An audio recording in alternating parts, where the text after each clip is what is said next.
Ladies love the skin. Ow. Bring it a little bit closer. The good skin, that is. That's why having a proper skincare routine is very important, and you need to feel the Teej. The process is so easy, just 4 steps.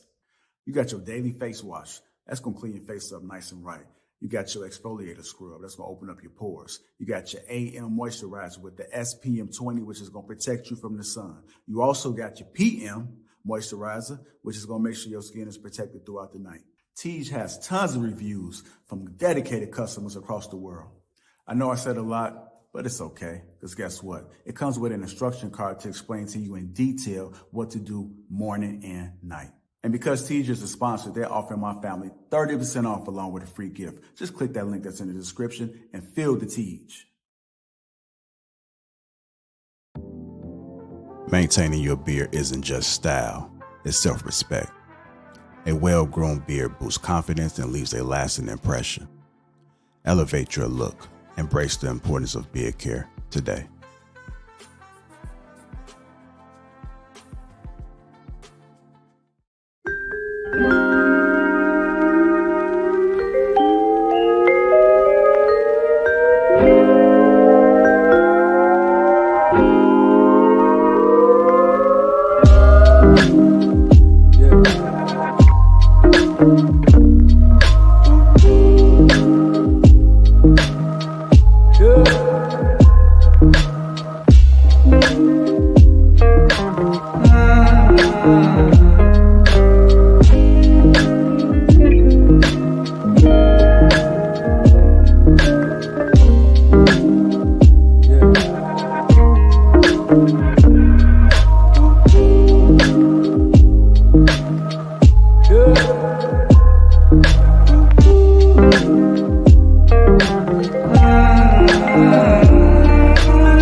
Nobody thinks about it that way. I never thought about that shit. But so my 2 girl cousins both got husbands. My other one, she got a fiance. All of the it's a lot of males, right? So all the men, they got women, and my wife best friends with 90% of them. You know what I'm saying? Like they kick it. She talking more to my one cousin that I was closely raised with than I do. Like she informed me of stuff that's going on. That's crazy, Mike. That is crazy. And Marcus, they're not even friends, bro. They're family. They family. Yeah, they definitely family. Family. You see what I'm saying? Like, woo. This shit is deeper than we give it credit for, man. Yeah. You guys have made some awesome points off of this topic, and we can, go on for days. I just don't want us to be at the bottom anymore. But you're right. The solution is we have to create families. Bring back. I did do some bullshit though. I just was thinking about it. So my cousin, her fiance, he wasn't her fiance at the time. We was at a wedding, right? And my grandfather was, I don't know, I shouldn't probably tell this story. Fuck it. So we at the wedding and shit, right? And my grandfather was like, how many kids you gonna have? I'm like, I'm gonna have 5. I'm gonna have 10. And I'm like nudging him because they ain't got no kids. Like, how many of y'all gonna have, man? Quit playing. Quit being a bitch about this. He got offended. So I'm like, oh, you care? You got an issue? Okay, fuck it. Come on, let's go to the back of the wedding. So we at the wedding and shit, right? I'm about to piece his ass up. So I go clean in on him. I'm like, bro, you been dating my cousin for too long not to have married her. This is some bullshit that you on right now, bro. Like, how many years were they married? I mean, they dated? Shit, like 5. And she's around 30. Like, she is in her mid 30s. You know what I'm saying? So I'm like, if you rob my cousin out of chance to have kids, we're gonna have a whole fucking problem, Joe. Like, we in the back of the wedding, I'm about to fight the man. And we ended up getting cool after that shit. But I'm like, if you don't want to be with her, let her go. Like, let her try and go ahead and, you know what I'm saying, have her chance of life. Her biological clock winding down. I see Buddy like Sam shit, my nigga, no. I'm looking out. Look, if you a man, bro, you charged with protecting the women in your family, the women and children in your family. If you don't understand that charge, I don't know how I could talk to you as a man. Like, for real. When shit go wrong with your family, they come look to you. So if you gotta get shit in order, they supposed to come to you. I know you might not understand that, and you might be stuck on internet talking points and shit. I live in real life, my nigga. I'm moving like for real, for real.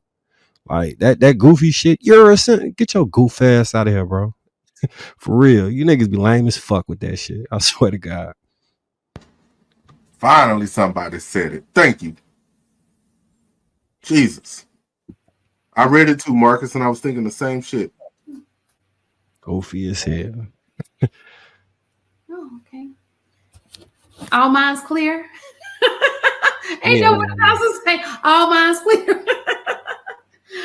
That I mean, I wonder why people waste people's time like that. Especially, it's like at this It's point, shame for you. Just let her go. I'm not saying you got to marry her, but don't hold up because she had a period of time where her biological clock gonna go down. If you play these games like, oh yeah, I'm just keep fucking her until she run out, and then you want to have kids eventually, and she left in the wind. That's my cousin. That's like my little sister. Like I just told you, I don't look at my cousins like my cousins. They my sisters, bro. So I view that shit differently. I don't give a fuck. Who don't care about that shit? I'm keep it a bean. Look, bro. See me about it.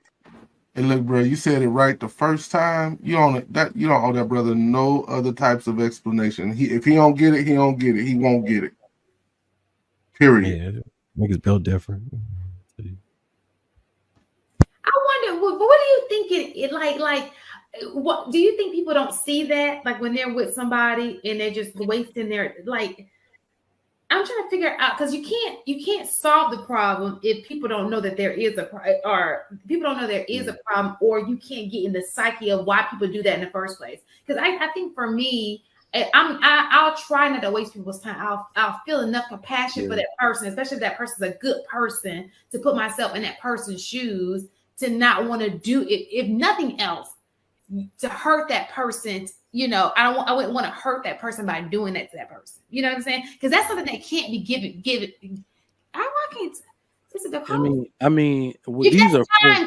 You can't waste time. Time can't be given back, right? Well, Shan, you heard me say in the past that we got to give the elders credit because they were right. They tried to tell us all this shit in the beginning.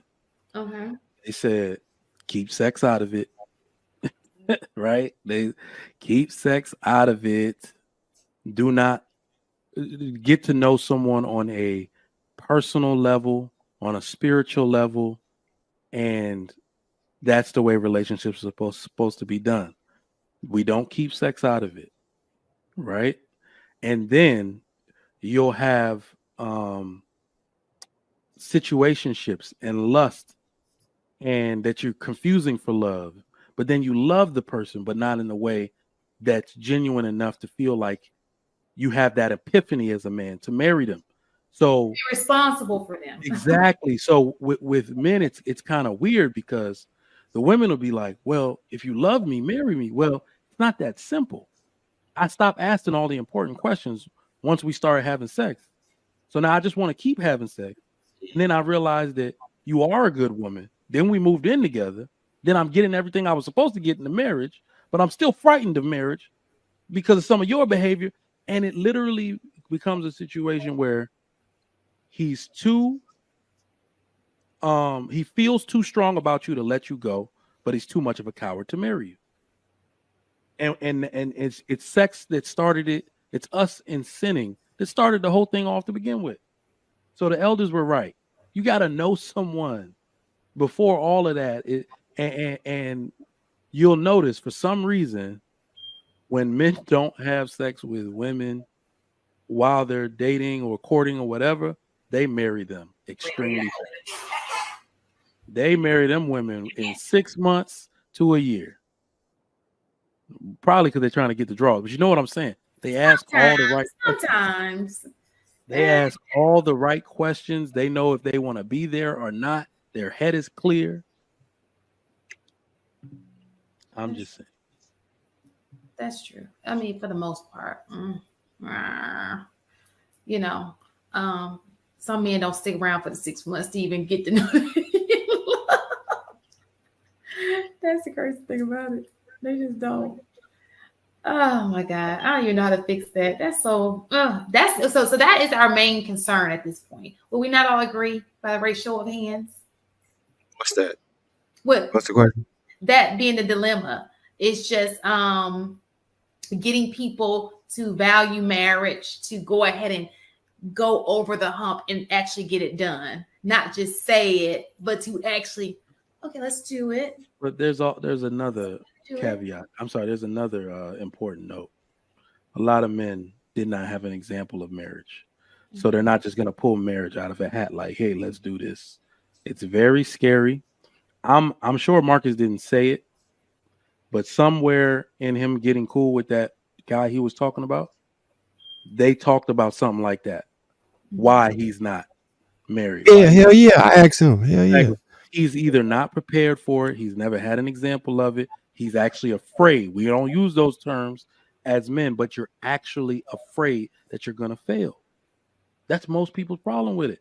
I don't know how I'm going to uphold this thing, bro. If we stay boyfriend and girlfriend, it always gives one of us a way out because I don't know how to commit long term to something like that. And I'm afraid I'm going to fail her. I'm afraid I'm going to fail the children we had together. Like, these are real feelings that people have that can be explored if we just dig, a little bit beneath the surface.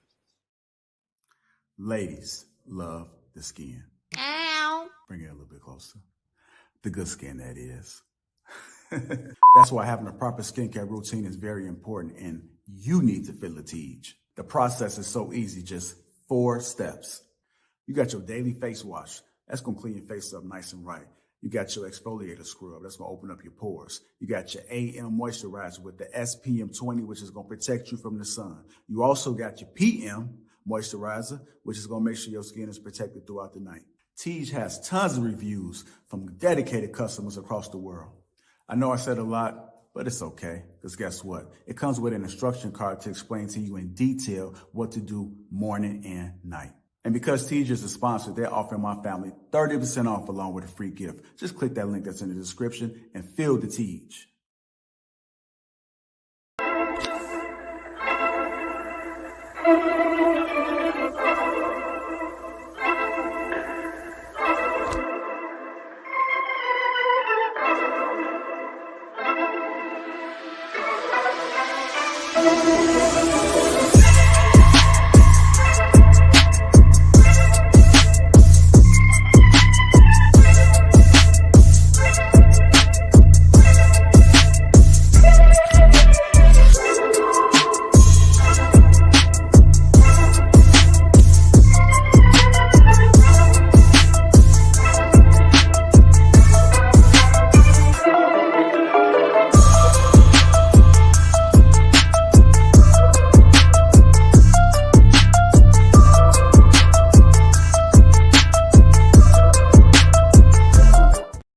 Go time.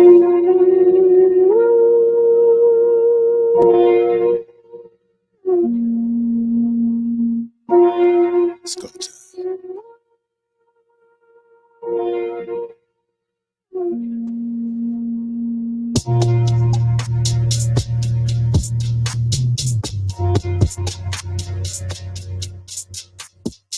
What's going on, family? Welcome to King Talk. Let me go ahead and introduce the crew. We got the Marcus White, Todd Gorilla, Shannon Paul, Fred Smooth, Kenny, Pete, Nelson, Carl Tone, me, myself, Lapeef Network. Welcome to King Talk with Lapeef Network. What's going on, family? What's going on? How y'all doing?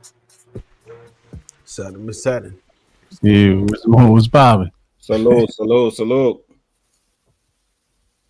What's good, Another day in paradise. Good to see you, gentlemen. Good to see y'all. Trying to get everything orchestrated here. Shout out to the chat, man. I see the chat is in full effect right now. Green Gang, Joe Lee, Angela Swift, Dale Matthews. You want to become part of Green Gang, go ahead and click that link that's in the chat. Also, shout out to the sponsor, Teej Uncomplicated Skincare for Men. 30% off along with a free gift. That link is in the description. Fill the Teej, as I always say. And if you guys don't know, and Sugar Curls has teamed up to bring me the greatest beard in the world. Not him, but me. Sure, man, Lapeef Sugar Curls, King on top. Go ahead and get right. That link is in the description. I think we got Valentine's Day coming up, so I'm going to drop the link, man. I'm going to go ahead and get 15% off Valentine's Day, man. I'm going to drop that link, and I'll let you guys know when it's active, so give me a second. Go to get your hubby and the men beard game right. All right. Nelson's about to start growing it out, man. It's time to change it to 2024, man. Jay, I'm feeling some type of way, man, when you said you the best beer game, but you got me all covered up, though, at the same time you're saying. I think it's all set up, brother. You say I got you all covered up? What you mean? Yeah, you had me all covered up when you said you had the best beer game in the... Oh, yeah. Hinky. Oh, yeah, my apologies. Look at Shannon trying to get that side view. All right. Great slick, brother. I see what you're trying to do. He's trying to ease away on in the conversation. Trey, you might have to go ahead and brighten up that light, man, so you can come on in this conversation too. All right, with that being said, man, let's go ahead and get this show started. Hit the like button and also make sure you subscribe to the channel. Jolie says salute to the Kings. We got Trev in the chat says, what up, chat? Erica says, happy Tuesday. Jolie, happy family. Angela always giving these emojis. Shout out to you, Angela. I know you're looking forward to this. Bethany says, good evening, gentlemen and family.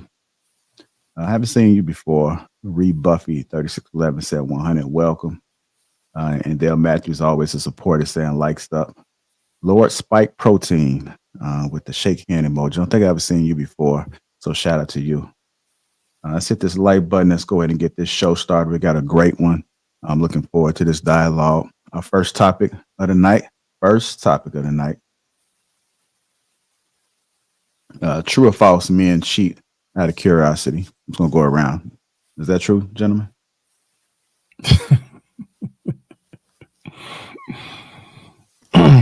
You said out of curiosity? I don't know about that. No? I think it could be one of the reasons. Yeah, it's not the sole reason, but certainly up there. A lot of cats want to see what it do, what that thing do. You know how that go. So I could say yeah, in some cases for sure. See, Trev jumped straight to the physical part of it. He didn't speak about mental. That physical. It's all about that. I ain't curious about your mind. I mean, okay, we're keeping it real. Well, what about when you have a good woman? What's the reason then? She's checking all the boxes. There's nothing more you can ask for. Would you say that that's out of curiosity then? No, I would say that's out of greed. If you get your boxes checked, then yeah, that's out of greed at that point. Because why would you pursue something else and risk what you have if you getting all your boxes checked? Now, if somebody out here lacking, I can understand that. But once you decide, hey, look, they have everything that I need, right? You getting your McLovin, they're nurturing, they're taking care of you, they pay attention to you, they love you, right? Then what are you doing besides being greedy? What else are you looking for? I think the challenge with that is it being greedy? We always talk about high value men and their options. You're only as faithful as your options. It's fair to say that certain men that have been with women 10, 20, etc., how many years, they get bored doing the same thing. How many positions can you do? Well, here's the problem with that. If you're such a high value man, then you can be open about it, right? And then it's not cheating at that point. Now, him mentioning cheating is when you're being dishonest about it. So yeah, that's still cheating. So it's different. If you high value, then you got it like that. You ain't got to lie. You just let them know that that's what it is up front. I don't believe in monogamy, and you're good. But once you start being deceitful, that's where the problem. Is it deceitful? Is it cheating if you're weighing your options? You have to pretty much know the ideology of how that relationship works before you start introducing those words, right? No, you should be forthcoming. You should be forthcoming, right? If I'm the type of dude where I don't believe in monogamy, then I think that person has the right to know that before they start to develop feelings for me, right? If I'm a high value man, then I could get that. And we understand and we see that. We see dudes who are high value men. They're able to maintain and juggle a bunch of women. And they can do that if you are truly high value. Now, if you think you're high value, but you're really not, and you're just trying to see what to do somewhere else, that's a different ball game. But if you are what women really view as true high value, then if you say, look, I don't believe in monogamy, then they will accept it versus you cheating on them and making them think it's one way than another. I say, listen, whether you high value or low value, broke value, big money spender, all that, you should be forthcoming regardless. You should be a man of your word regardless, right? The problem is too many niggas scared that they're gonna lose the coochie. So you want to lie, you want to run script, right? Nah, you don't take. I tell this story all the time, right? Well, the earlier times I've been on, I had a homeboy when I was in Atlanta, right? we was staying at the house together, right? Pause. But he had two girls come to the crib, right? And he had just smashed the one. He walking her out, and I'm talking about literally. Other girl walking in, they walking past each other. They don't acknowledge each other. They don't say nothing. They just walk past each other. When fam handled his business, I said, "Hey, dog, like, how you pull that off?" Nigga told me, "You would be surprised what a woman would do when you give her the option to choose. You don't take away that other person's option to make a decision for themselves. They're an autonomous human being just like you. You should not be out here running script, running game, trying to get something on the side, whatever wooty woo. If that's your get down, just let it know off the rip, and you would be surprised, right? So I don't care whether you high value or low value. You know what I'm saying? You should be a man of your word." Do you think a hoe deserves the truth? I think a man deserves to stand on his word as a man.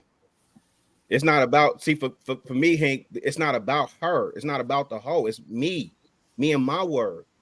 Like I heard somebody say one time, it's like, who are you? I know who it was. God bless the dead, sinful to P.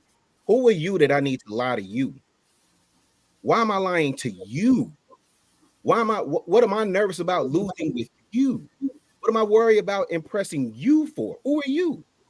Right? You could accept it or reject it. It don't make me no never mind. If you don't like it, I'll go to the next one. But think you say, do these hoes deserve the truth?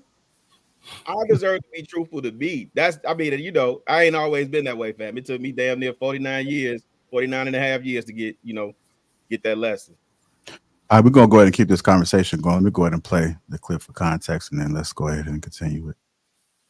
Men, when they have a good woman at home, like, why do they still feel the need to mess with multiple women? Most men cheat just based on the availability of the situation, if we're going to be real. A lot of times it's not even necessarily what she's doing, is that these options are available to me, and I'm interested in something different. Me and you might have been together 9, 10 years, or whatever the case may be, and you done showed me every possible move you can. And then I run across this woman who's willing to just throw it at me any different type of way, and just curiosity alone is going to push most men to go out there and say, let me just at least see what it is. I want to stay on what Trill said for a second, though, because, we hear about these divorce rates, right? 80% of women are choosing to divorce and different things like that. But maybe a part of it is there's no real incentive other than your morals, right? There's no real incentive to being a good woman. We sat here and we listened to somebody say, if you stay at home, you cook. What? Hold on. You stay at home, you cook, you clean, you do this, you do what you think a good woman is supposed to do. And you said after 9 or 10 years, it just may be curiosity. And it's like, could you imagine, looking on the other side of things, can you imagine being at home, doing what you got to do, raising your family, raising your kids, and your man degrade your relationship, throw away everything that you build over? I mean, it might feel different. Like, all right, Professor Carl Tone. Most men cheat out of curiosity. What are your thoughts about it, sir? I don't know, man, because that sounds more so like a situation where we're dealing with Arrested Development. I don't think I would be dealing with something like that out of curiosity, especially if it like you said, you check off all the boxes. You have to kind of weigh, is the pussy worth losing that situation? You know what I'm saying? And, unless you're just not into her. So, I don't necessarily buy that particular answer just from that perspective. I think that, you know what I'm saying? And this is a issue that I think that we have, particularly as black men, is too many of us allow pussy to control our future. and we bow down to it. And instead of, seeing it for, the little recreation that it might be, you know what I'm saying? It's just hard to build something solid if something as simple as, a home wrecker, allowing a home wrecker to wreck your home. It speaks to, the type of man you are. Not laying my plane. I do want to follow up and ask this. So is it safe to say, the men on the panel, that there has never been a thought? Has there ever been a thought? Maybe not the action, but an actual thought of the possibility. The possibility of what? Of entertaining something else. Oh, the thought is always there. It's just don't, you just have to weigh the odds. And like I said, depending on the situation, if you see her or the situation as being something, and it could even be bigger than her. It could be the fact that, am I willing to let that break up my family? You know what I'm saying? So it's a lot to ponder. It depends on the man. Okay. I don't know. Somebody said cheating starts as a thought. Okay. That's what they said. I mean, I can see why, but go ahead, Kenneth. Listen, the greatest wars in this world were fought over the box. This ain't nothing new. It ain't been changed in history. There's context to the initial question that you put out there. How is that household being ran? Are they cool with people stepping out? Is it open? So these are question marks that we ain't answer. Being faithful, depending on a household, you can't tell somebody if someone got a hall pass. You don't know what's going on at home. There's a lot of dynamics. Suppose she don't like sex no more, and they have a conversation. She gives him permission to step out, and then he was trying to be loyal, but then he saw something that caught his eye. There's many different caveats that could be within this given conversation, because I've actually known some of those like that. Actually, a lady who had cancer, and she was like, I love you. I know you got needs. If you're going to do it, just make sure you're protected, but come back home. He fought it for a long time, but then he eventually stepped out.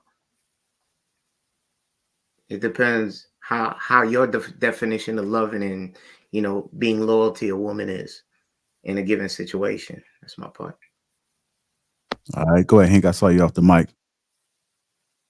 Well, I mean, the lady said a lot of nice stuff and had everything together, but she said nothing about sex. Not one thing she said was about sex in there. So she's taking care of the kids, feeding me, doing all this, but I heard nothing about the sex.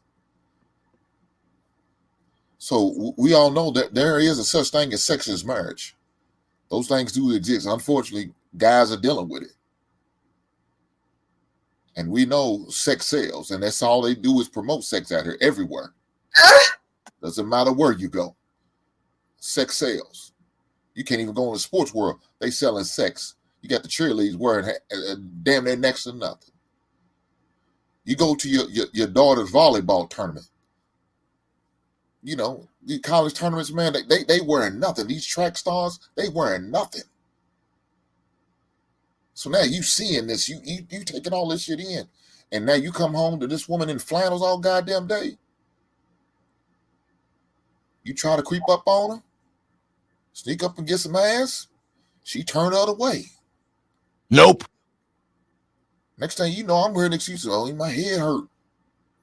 I'm on my period. What? I don't feel like it. I'm tired. I got a long day tomorrow. God damn it, these excuses, I done heard them. I was a victim. God damn. Come CSI. This is crazy, but when you sit there and neglect your man, turn him away, push him away, eventually, what is a man supposed to do? I talked about it before. When you go to work, Nancy over looking good. Nancy bringing that that mayonnaise sandwich to you. Ow. Nancy's having good conversation. You're able to unload with Nancy. You're able to share with Nancy. And now Nancy inviting you outside of the cafeteria. You having drinks with Nancy. And Nancy's starting to figure out you ain't getting none at home because of you staying out 2 to 3 hours after work with her, knowing you probably should be home with your wife. Just saying, man. Ladies, give up them goddamn cheeks.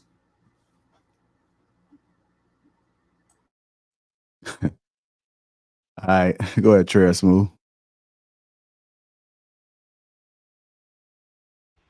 Hank made an absolute valid point, right? No matter how you spin it, something that Kenneth said resonated too. So there's definitely some nuance here, and I think Hank tackled a good portion of it, right? So it's a different story when you're being neglected, right? And we have women that weaponize sex, right? Or they'll use it as a reward system, right? Oh, maybe if he's good, then I'll give it to him. Not understanding that that's supposed to be something that you get on a regular from your wife, right? If it's your wife, then she should understand that, right? And big problem for me is that, men do our best to perform our duties. What we see is duty. Women don't understand sex is a duty half the time. And if you don't recognize that, if you don't feel like you should please your husband, then you can't be mad at the results that you get. You can't be mad when homeboy stepping out, right? And I still do believe that people should be honest, but I understand there's some people just won't be honest because the way the system is set up, you lose everything. You go ahead and now your noodles are noodles, man. You don't get to see your children. Now she's weaponizing the children against you. And you all alone, man. You have nothing to live for at that point. You like, damn, I don't have my kids. Now I don't have my wife. Now I don't have this beautiful home that I built for the family. I'm out of it. They still in it. Now I'm in a studio apartment eating noodles. This is my life now. I'm working and all of my bill, everything that I'm paying now is going to child support. It's going to alimony. My whole life is screwed if I go ahead and be honest. So some of us are just faced with this horrible choice. Damn, she's not trying to hear it no matter what. I still have my needs.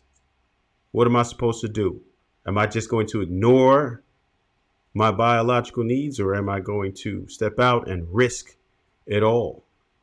So it's a tough choice that men are faced with. And this is a lot of men's real life. A lot of men's real life. And people just don't understand it.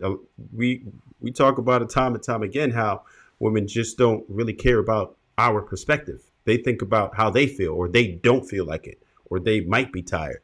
And sometimes there's something wrong. There might be something that we're lacking, right? And as men, we should try to address those issues.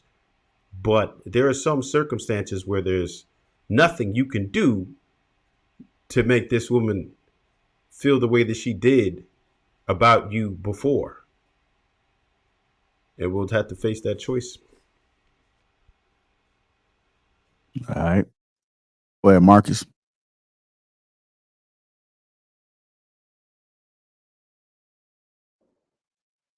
I just want to say Hank is one of the funniest people I have ever met in my life, with the serious faces. This dude is hilarious.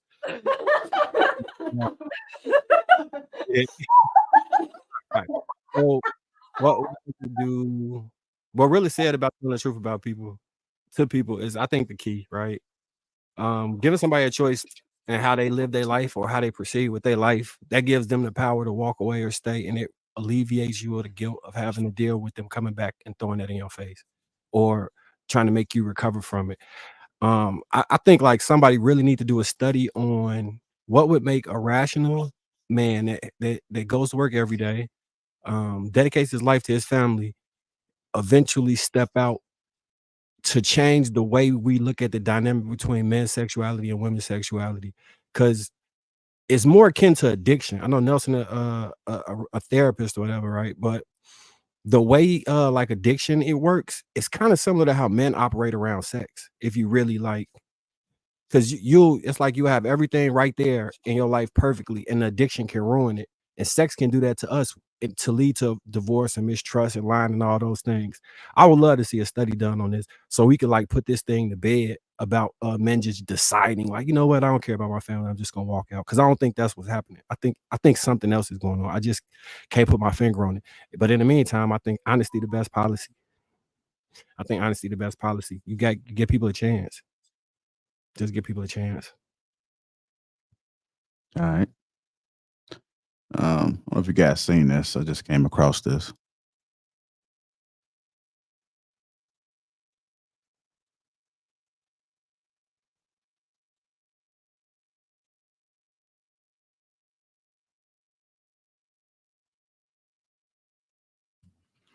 You got to kiss the ring.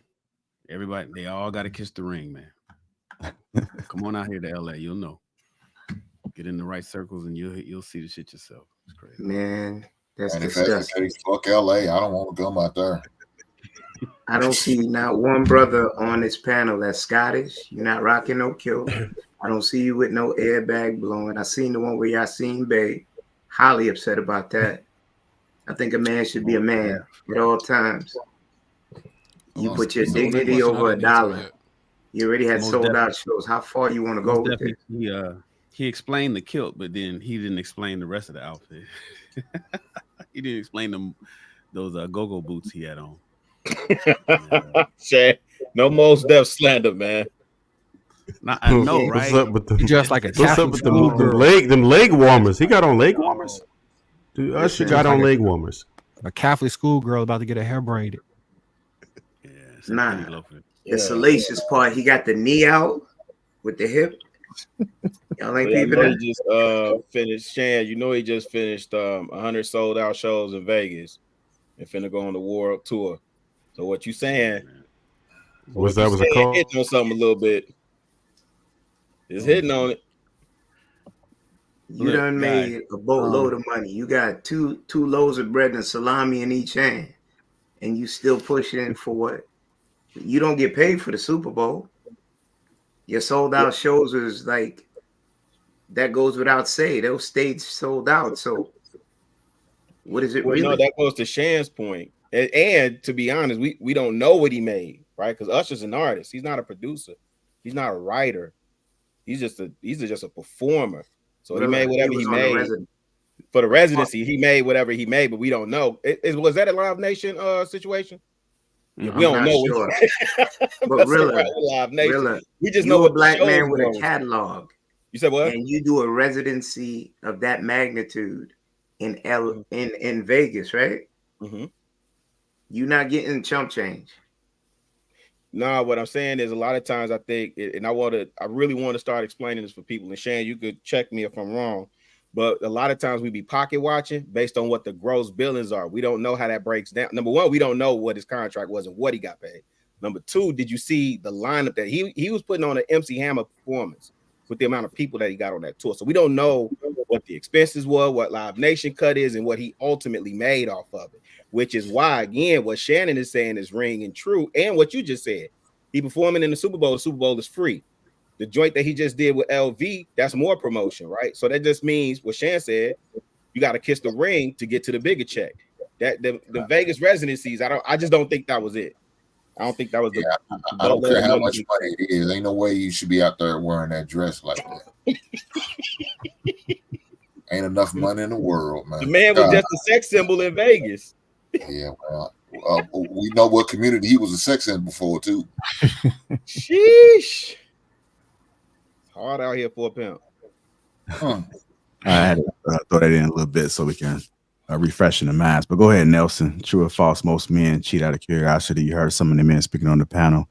What is your experience and expertise on this? It's not that it's false. I think that it's more so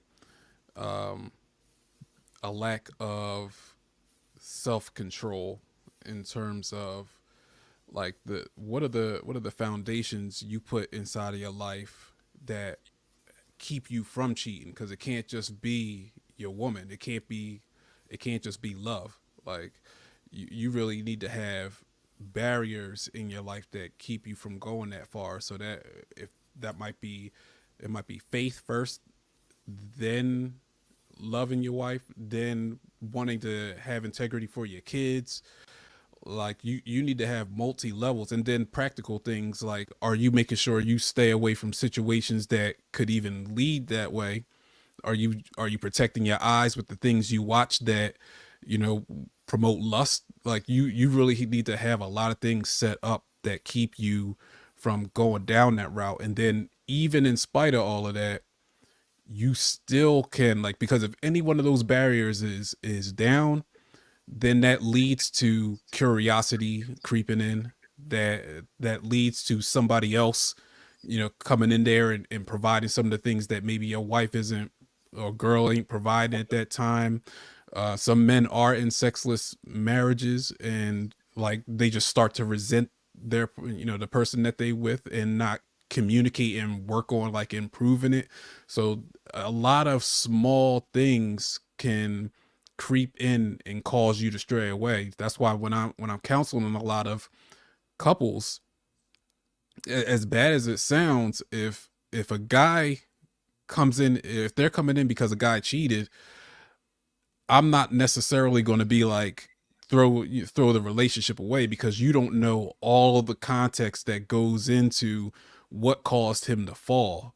Like he could be a good dude and a series of bad circumstances and you know, him thinking poorly for a long period of time, or struggling with self-esteem, or struggling with lust. Like it's normal experiences for men. So, you know, I'll say the self-control and having the barriers in place are the things that can lead to curiosity creeping in and things like that. Nelson, do you think that it mirrors substance abuse? Like when you look at it bar for bar in any kind of way? It depends on the reason for the cheating. So like I was saying, with when it comes to like lust, then yeah, it can look like addiction, because you might go through that the cycle of the lust building up, you watching a lot of P word, and then requiring a lot of sex, and then when you go and step out, you feel the intense guilt, and you promise yourself you're never going to do it again, and you do good for a while, and then that urge slowly starts to come back, and it ends up hitting you again. For other men, it could be self-esteem. Like they don't feel like their wife appreciates them. They don't feel like the girl is like looks at them in a positive way, and somebody else can creep in and provide those things that person is insecure about, so they end up stepping out. So there's different layers to it. Okay. Drug addictions have triggers too, the same way. Like I really think it's a huge parallel to this. That's why I asked a question like that. Yeah, there's different triggers. So for it could be work stress, could be something. It could be being rejected. You know what I mean? Like there's different things that can trigger those thoughts to start coming, and then those urges to start coming. So one of the big things also for the guys that are struggling with lust is identifying what those triggers are, and then learning how to develop better coping skills, so that way you don't go down that road. But even still, the best of men can still end up falling at any point in time. Like this is a struggle that like 90% of men are struggling with, some form of like lust, or you know, corn and things like that. So it's not, by no stretch of the imagination is it easy. Nelson, quick question. You got any clinical certification? Yeah, I'm a nationally certified counselor and a licensed professional counselor. You sound like one. I hope that's a good thing. Yeah. I appreciate that.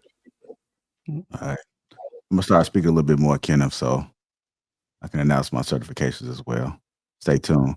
Go ahead, Mr. Shannon Ross. We're gonna go to you. I know you coached tons of women and men, and you have a huge Patreon with a lot of men seeking counseling there as well. What's your expertise on this? True or false? Most men cheat out of curiosity. Oh man. Oh, real quick. Usher made about 40 million on that residency. That's what he brought home. How can you leave Jesus? How can you leave Jesus? He also made $40 million for selling his. Is that what it grossed? interest. Is that what it Yeah, grossed? no, it grossed more. It grossed more. That's what he took home. Rilla. He also just made another 40 piece for selling his interest in the Justin Bieber label. Yeah. I don't think he's starving. Not necessarily. You can gamble that money away. Like you could be up 40 million and lose that shit in a day. And I know it sounds crazy, but it's people who do that shit in the league. Be owing money and having to throw games and shit because they owe that money from gambling. That 40-20 automatically, right, Shane? Say again? That 40 turns to 20 automatically, don't it? Oh, after Uncle Sam come in. Okay. Then you got agents. Right. Yeah, and they all eat off all of that. Yeah. They don't eat off the gross. The gross Attorney. goes to the house. Yeah. Mm-hmm. But yeah, man, I talked to a lot of people. I don't have a Patreon, JR. It's the SR Army. You know, it's directly at my website. And I talked to a lot of guys. And you know, Kenneth, it's good to meet you, brother. I never met you before. It's good to meet you. You as well. You had asked Rilla when Rilla was explaining that. When Rilla had asked you, or when Rilla was saying that, you know, it doesn't matter if you high value, low value, broke, rich, big money, long money, whatever, cheating is cheating. And you was like, well, is it cheating if he's high value? The answer is yes. You know, cheating is cheating, no matter how you slice it, no matter who you are, how much money you have. I understand the high value men exercise their options statement that Kevin Samuels put out, but cheating is cheating. And the reason why is because the act of cheating is not what you do, it's how you do it. And so if you're going to be sneaky and conniving and manipulative and gaslighting and putting your phone face down when you're with your girl, you don't want no messages popping up on the screen. You get on the phone, you got to go in the other room, that whole type thing. Cheating is how you do something. It's not actually what you're doing. And so Trev even said, you know, if all your needs are met, do guys cheat out of curiosity? And well, you know, if their needs are met, there's really no reason to go out there. Unfortunately, Trev, you know, shout out to Trill, who was in that video. Trill is 100% right, in my personal opinion, and based on my experience and speaking to a lot of people. You know, a huge portion of men do cheat out of curiosity. They absolutely cheat out of curiosity. Even it's funny that the Grammys was this weekend. She can have a Grammy. I still treat her ass like a nominee. Just need to know what that pussy like. So one time is fine with me. That bar straight off of Drake. A lot of guys just want to know what that pussy like. So one time is fine with him. And you fellas, or people in the chat, or brothers that's watching the show, you guys are curious about somebody right now. There's a woman at your job, or that lives in your apartment building, or that you see at the maybe a barista at the Starbucks you stop by all the time. You curious about her smashing that. You've already imagined her bent over backwards naked. You already imagine in fact, a lot of you fellas are thinking about another woman when you fucking yours. A woman that you've never been with. And some of y'all can't come unless you think about that other woman while you fucking yours. So curiosity is a reason a lot of guys step out, because what we think about, if the opportunity arises that you can actually act upon it, like the brother said before me, men are slaves to the pussy. And a lot of times they will risk it all. You know, we've heard the cliches. They will risk it all. A woman that's at home doing everything that she's supposed to do, she's fucking her husband when she's supposed to. I get it. I know Hink, you had said, you know, well, No, I'm sorry, Trev, you had said if they take the sex out. No, there's women out there that's cooking, cleaning, taking care of the kids, keeping the house nice, submissive. She's smashing her man, sucking, fucking, and rubbing him down, went on demand, and he will still go out and screw somebody else just because he's curious and the opportunity arose for him. Is it Arrested Development? That's where I defer to my brother Nelson, who's who's well trained in this kind of stuff. I'm not professionally trained like Nelson is, but it just in my observable, anecdotal experience, guys is just hound dogs, and I think that's what Trill was talking about.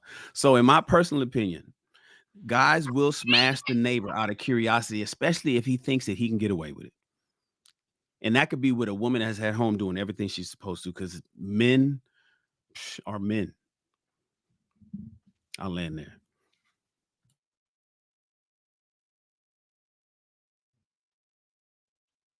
That's why me and Rilla trying to normalize telling people the truth, so you don't break your family up. And you don't. I'm calling bullshit dog on that last part, man. We can't have it both ways, fam. We out here telling niggas half the men ain't getting pussy. They ain't getting pussy. And then listen, the young men aren't getting pussy. I get it. Under 30. I got you. Okay. But listen, we saying, you know how hard you got to work? See, I think it's what Nelson was saying and what I thought Trill was going to go to, Shan. I thought he was going to say similar to how, in retail, they say the number one reason why people steal is because of opportunity.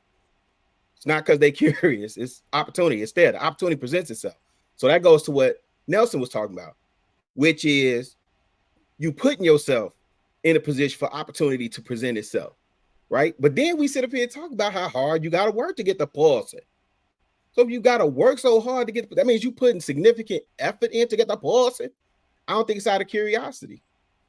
I think if a brother step out on his situation, I think it's because the opportunity is there. And I know we were talking about the sisters and this, that, and the third, but to me, it still lands at the feet of the leader. We in Western society, I hear everybody making these excuses for being polyamorous, polygamous, this, that, and the third. We ain't in a third world country or a country that practices that. And if that's your get down, that's your get down. But I'm saying we in Western culture, I signed up for monogamy, right? So it's on me. If I want to deal with something else or entertain something else, that's on me to tell my lady that. Full stop, point blank, period, end of sentence. So, Rilla, do you feel like that's close to greed? My bad. Who's saying what? My bad. No, I'm saying, Rilla, do you feel like that's closer to greed than curiosity? Man, I hate that you went first, but you took that shit right out of my mouth. Pause. But pause, JR. Pause, JR. I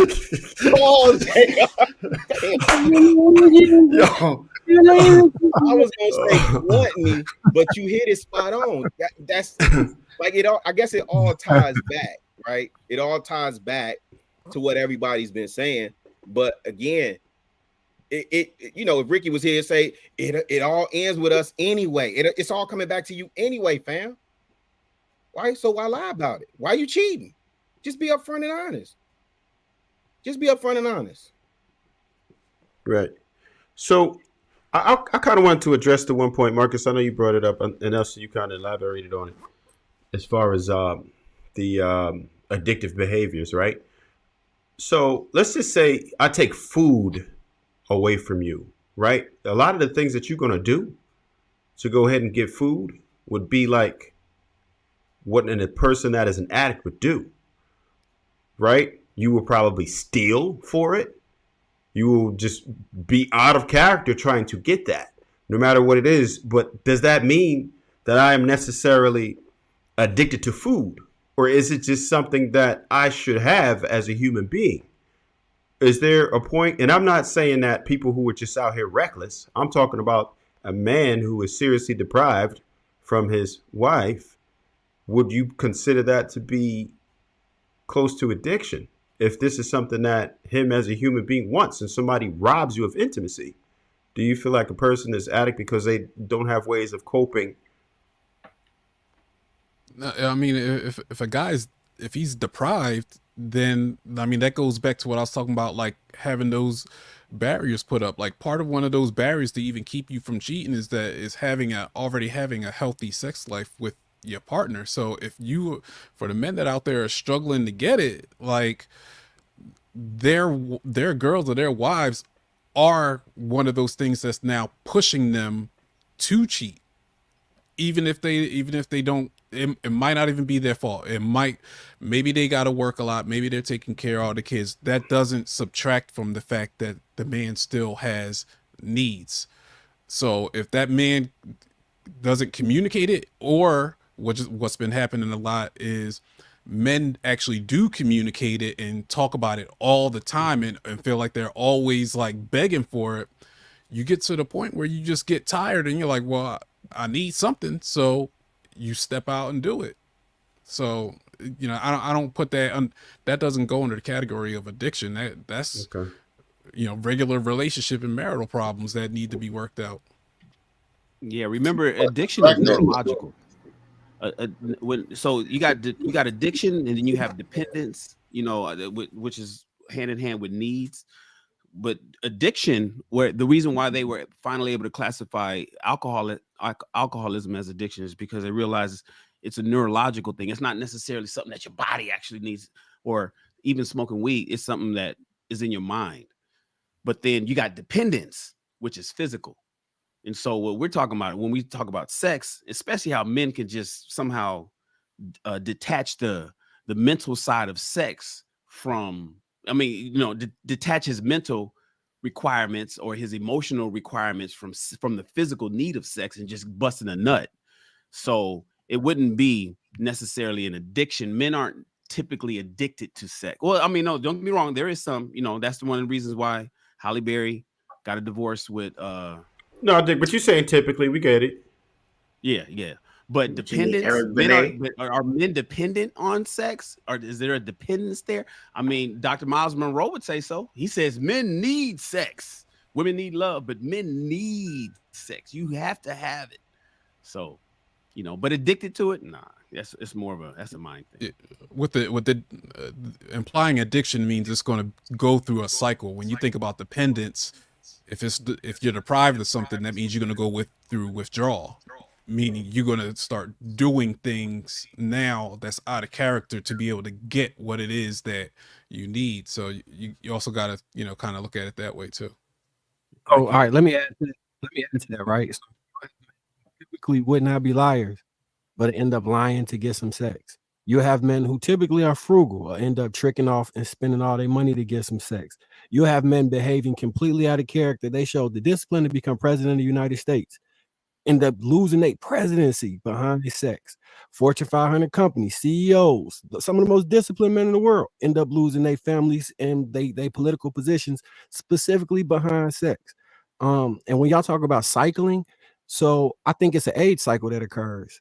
I think when your body changes, your mental around that can also change. And I think there's a chemical makeup drop that happens, which allows it to make it easier for you to stay for you not to be as engaged sexually. Similar to how your first day of coming off, you wean off of whatever drug and alcohol that is, and you're never fully cured of it. But the longer and further you are from your last addiction date, the better you are at handling it in most cases, unless you hit one of those triggers. And some people, given the opportunity, would act on it, but I don't think most people have the opportunities, which is why those guys in a high position or that are highly sought after by women typically tend to succumb to those things, because it's such a bountiful surplus coming in, as opposed to somebody who does not have the opportunity to. Because when you have unlimited opportunities, they steady hitting on you. You actually have to you have to add extra barriers, as Nelson was calling them.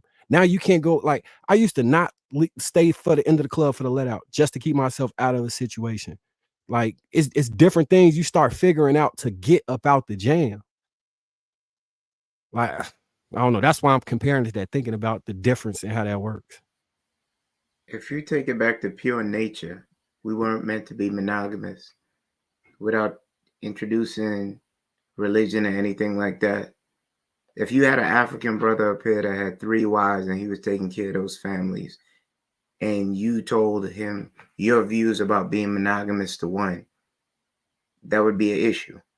That would be a whole conversation right there, because that's not the environment nor the culture that person grew up in.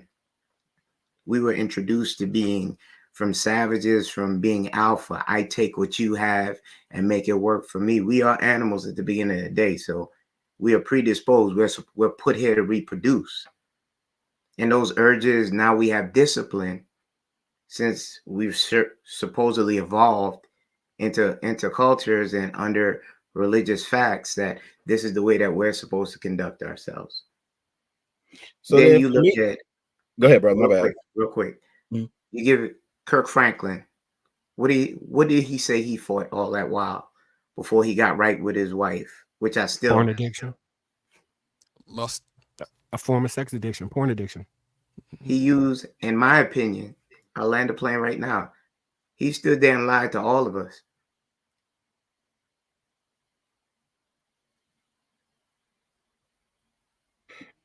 So for me, the question then becomes: so we're in a civilized society, right? We're no longer in Stone Ages or back in Africa and all this. So are we humans? Are we civilized human beings functioning in the Western world? Or do we want to go to our base animalistic, depraved behaviors? Because the truth of the matter is, survival of the fittest dictate that if I'm strong and bigger than you, then I can run up on you and take your shit.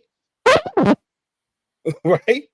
So I just prefer to deal with stuff as it is. Like, that's why I was just saying, people make these arguments for what our natural state of being is, so on and so forth. But we realize that we're socialized into Western culture. Western culture is informed by Christian ideals and beliefs and principles. And so we're under a system of monogamy. Now, again, if your get down is, and this is the other thing I'm not understanding, if we're saying that sex dominates us and we can't control that appetite, then what type of men are we? That's young boy shit. Me getting to the A and being a slut monkey, running around, I'm nailing everything to the wall. Right? And I get the results of that, right? Fair That enough. supports my point, really. When Yeah, I but was I'm talking about the saying, stage. go ahead. My bad, bro. Go ahead. No, I'm sorry. I just was saying you supported my point when I was talking about the stages of life and how your body chemistry changes, and then you can precipice with that.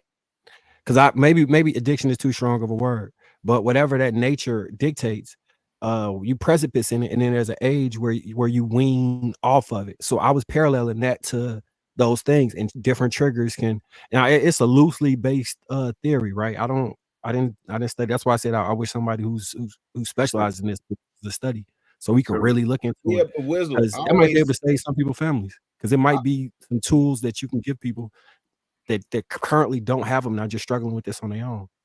So yeah, but see, this is my thing though, because I always say, the first time I had sex, it was the end of my freshman year. I'll tell you, my uncle caught me in the basement, and my uncle didn't stop me. He didn't pull me off that young lady. Say, boy, what you doing? He closed the door. He let me finish. When she was sent home, good job, nephew. Man, get you some more of that for me. Put 2 strokes in that for me. Right? I can't believe it, Jesus. I wasn't trained or disciplined in how to conduct myself as a man. If I was leaving Chicago and sent to Atlanta with the right idea and mindset, nah, bro, I would have been more judicious in who I approached and who I put my seed in. Right? That's not depraved behavior person. I just wasn't informed. And what we see with the young bloods, we talking about birth rates are down, marriage rates are down. I don't know. It's debatable whether they having more sex. I don't know. I don't know that part. But what I can say is you hear a lot of these young bloods talking about, yeah, I'm just not, I ain't even participating. I'm cool on that. I'm cool on that. So, You know what I mean? with that being said, people are we talk about men have to beg their wives for sex. Men have to negotiate and strike up deals in order to get sex. But we're going to criticize them for being not men for doing that. So earlier, we during the pre-show, we watched the video, and Trigger Mike said, talk about take sex out of it, right? So he's telling us not to have sex until marriage. So now we don't know the woman's sex drive. And if the man has a high sex drive, the woman does it, now all of a sudden she can't fulfill all his desires. So what is he supposed to do? And all of a sudden now she's like, well, I give it to you on your birthday, maybe for Valentine's Day, or maybe throw you some for Father's Day. That's not gonna be enough. So now he's subject to only maybe get it once every 3 months, once a quarter. That's okay. He gotta know the personality. That's part of getting to know that person in the beginning, like knowing her character. Because if she's the type of person that fundamentally believes that she can withhold it anytime she wants, that's a red flag, right in the beginning anyway. So I think you can figure that part out without. If you're not having sex with the woman prior to marriage, you don't know. That's what was preached. That's what Mike was saying. We need to take sex out of it. Save ourselves for the marriage. Okay, cool. At the end of the day, I'm wanting it 7 days a week. She wanted once every 2 months because it's not that important to her. It's not that big of a deal. But you should be that important to her that she is going beyond what she normally wants to please you. Like, you're supposed to be working to please each other. But wait, what were we just saying last we week? Gonna always talk about all these things we you always gotta fall do to the please your default. woman. We always gonna go back to the default. That might not be her default. Her default is once every 3 months. She's going above and beyond the Call of Duty, trying to give it to me 3 times a week. All of a sudden, that starts to fall off. Maybe after the first child, her energy level is just not there no more. Her desire is just not there no more. But that man still has that desire. I mean, what you're talking about is a struggle for a whole lot of men. I don't think the answer is for us to go and cheat.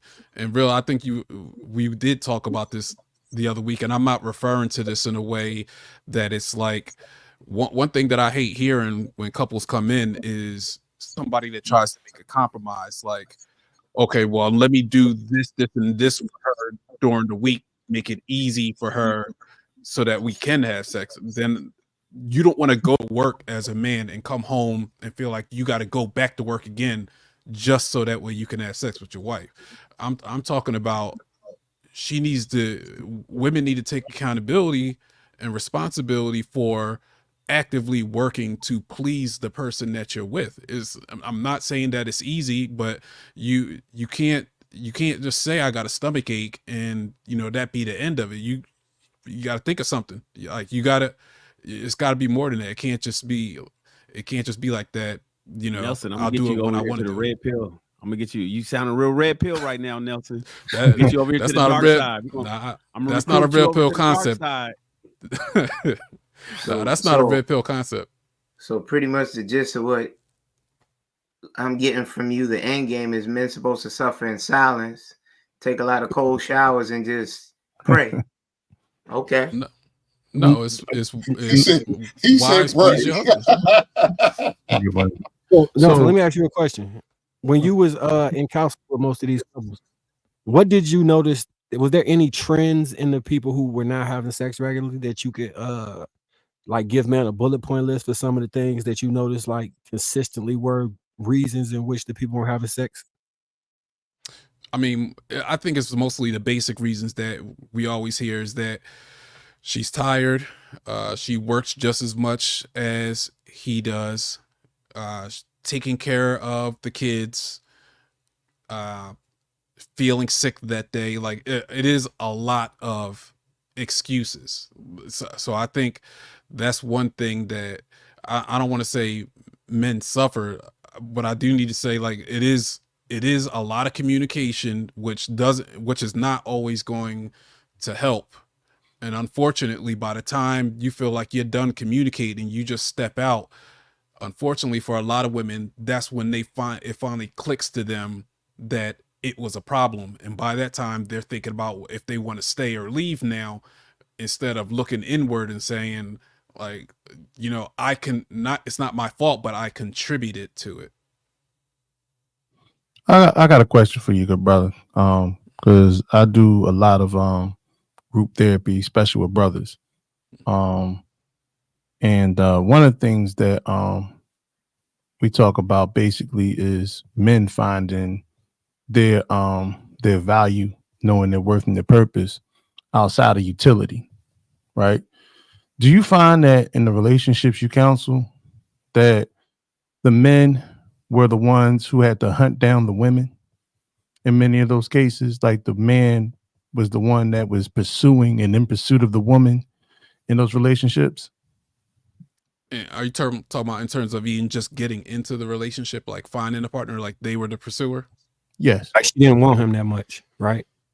Oh yeah, you see a lot of that, but you see that in the sense of like there was a lot of relationships that I counseled that the women were the dominant one, where they had everything going for themselves, where they were making the money, they were, you know, deciding how things was going to go, and they ended up getting with a guy that was more of like a mama's boy, that he ended up liking her because the way a lot of times they put it is that she pushes me to do, you know, to do more, to want more, not realizing that you're really marrying like a mother figure. And so problems come into play because now once you feel like she's pushed you enough and you're ready to assume a leadership role, she's not going to give that up because she's used to now being the leader. There's a whole lot of that. That's like I put them into like different buckets. There's different demographics with problems. So you got that side, and then you got the other side where it's men that are like they blame it on their sex drive and their needs and what they're not getting, so they habitually cheat. And you got the woman that's with them, has low self-esteem, and she's trying to do everything she can just to keep him in one place. Like there's different, I think there's just different categories of dysfunctional relationships. Thank you. You if you go back and watch any of the previous episodes where I described this, you just gave practical non-anecdotal, well, I guess it's still anecdotal, as to why the reason why all of that stuff I said is true. Just right there. The relationship power dynamic, the turning them on dynamic, the community, all of that stuff plays into what you're talking about. And it's the main reason why I say women should like the man more, so she can express love and admiration to him as opposed to him fawning over her. I think those are the relationships. If I was to classify something as actually, I don't even like this word, but if I would classify something as simping, it would be when the man is fawning after her and putting her on a pedestal above himself. It becomes hard for women to remain sexually attracted to a man she looks down on. Not to bring this all the way in, but when we talked about the BDSM relationship, it was a young lady talking about how she had two types of men: the ones that dominated her and she did whatever they said because she loved it sexually, and the men that allowed her to dominate them and she wouldn't let them kiss past her foot. They had to crawl to her at all times. That dynamic, even though that's an extreme example, it transverses across how relationships work. It is something innate in women for them to, that's why they desire bigger men, smarter men, the cream of the crop type of men, because they want to look to you in that way. And when you remove that, it naturally kills the sex drive. It not, if she does not look to you in that type of way, you will always end up in that scenario. You will always be like, she doesn't want to have sex. She withholds sex. In the adverse, if she does look to you, you'll be like, damn, man, like, I need a break. That's how you get those two different dynamics. I'm glad you put a pin on that. When you're in a relationship where a woman is dominating you, most times it goes back to that. I don't know. If we can't go back to caveman days when you hit them upside the head with a club and take what you want. Not advocating for that. Now, a lot of men out here in those situations, if you describe, they've been breastfed too long. But I don't think that's the norm, is it, Nelson? I can't say that that's the norm. That's why I say I put it in categories. There's a lot of men that's like that, unfortunately. But it'll be hard to say that's the norm because there's just so many different types of, you know, relationships out there. On the spectrum is what I'm talking about. It either falls one way or the other on the spectrum. And even if it's 51-49 on that spectrum and she feels more dominant than you, I think that is going to be the result of that, in my personal opinion. All right, we got to go Yeah, ahead. it all boils down. Go ahead. But go ahead, Trev. Go ahead and close us out on this. No, I was just gonna say it all boils down to the way these women feel about you, and it's subject to change. It could be one specific event that happened, even if you were good at one point in your life. So somebody could have just slapped fire out of you one time, right? You could have got beat up in front of her. All right, it could have been maybe you lost your job. It could be so many different things that she just might not have that admiration for you anymore or lose respect for you anymore. And if she loses respect or admiration for you, then she's not going to love you anymore. And the last thing that she wants to provide to you is kitty at that point. So, Marcus, you got it with that one as far as holding down the relationship dynamics. She has to be able to look up to you or it's over.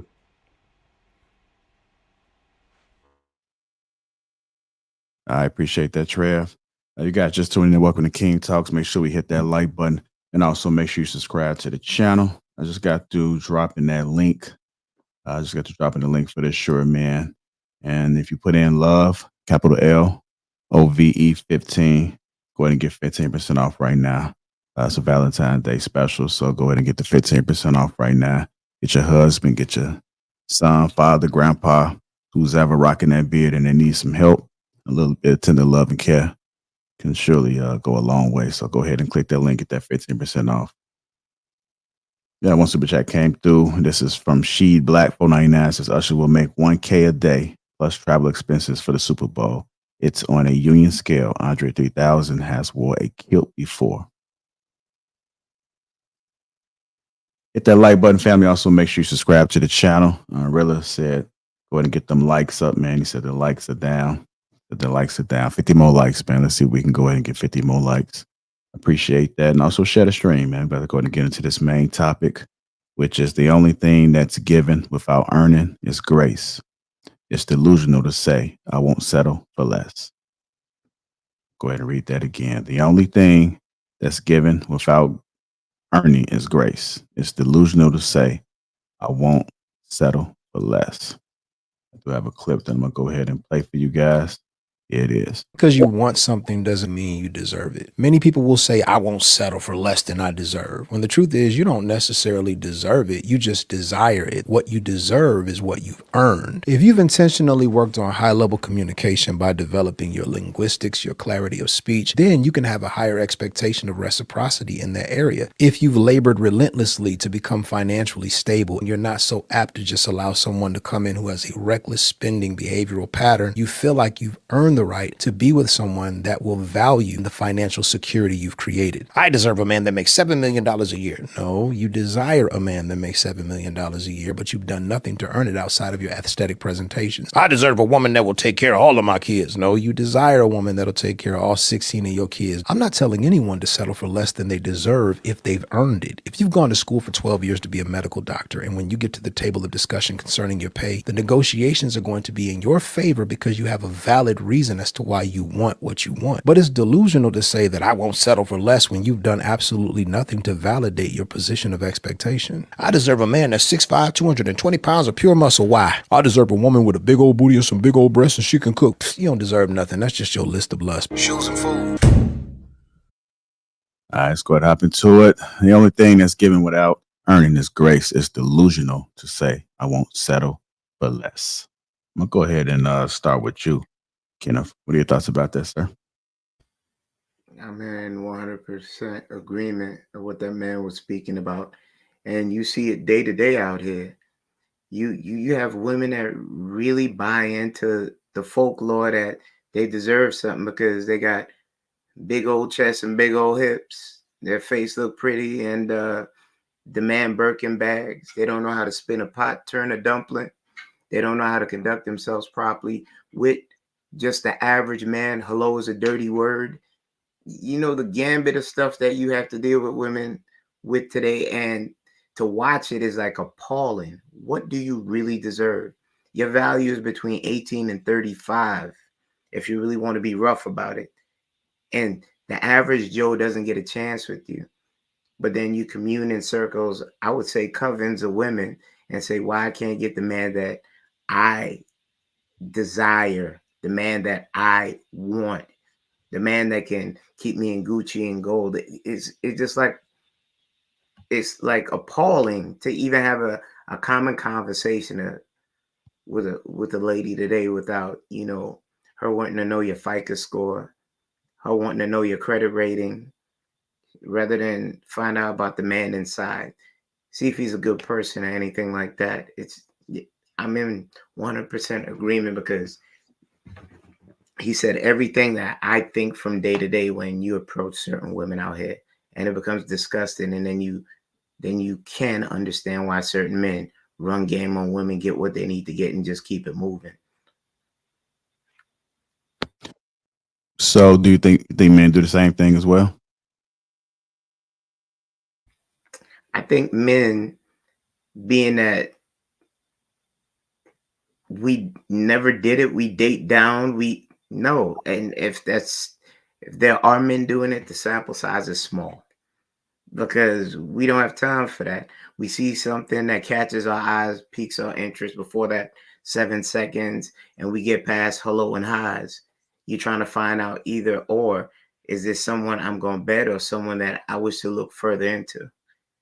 And we're not looking for her to have 7 figures or, you know, a prestigious career. You want somebody that you can cleave with on just basic things and see where it goes from that. We don't come with the same type of expectations that women do. Go ahead, Treya. So I think that most men just have a reality about the situation, right? There's a few things. Men really don't that type of rejection. So we don't try to pass out of our weight class most of the time, right? If we get some female on a humbug, we know that's what it was. We don't say that's our type right now, right? And us as men are usually willing to put in the work to improve ourselves in ways that we actually know women are attracted to obtain a certain type of female. Whereas females are more so, oh, take me as I am, right? This is what it is. And I gotta say though, the one thing that we probably could do better as men is stop helping to perpetuate the issue. If women didn't have guys in their DMs, if women didn't have access to these men on any type of level, then they probably wouldn't be so delusional about what it is that they can obtain, right? Especially with the introduction of social media, it's only gotten worse. Now, females have access to all these guys with all the money and everything. And sometimes a man that's way up there will go ahead and date down, right? He'll date whatever. He knows it's just a flyby. She doesn't.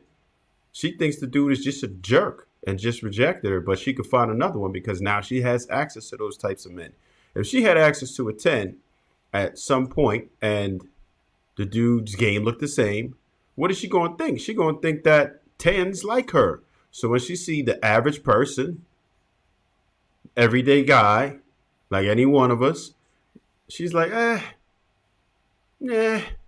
Do I really want this dude? Probably not, because I had access to this 10. And I know if I got one of them, I could get another one. Look at my DMs. They flooded right now. Look at my dating apps. I got hundreds of dudes in there right now. So this is a result of what happens when you reward bad behavior.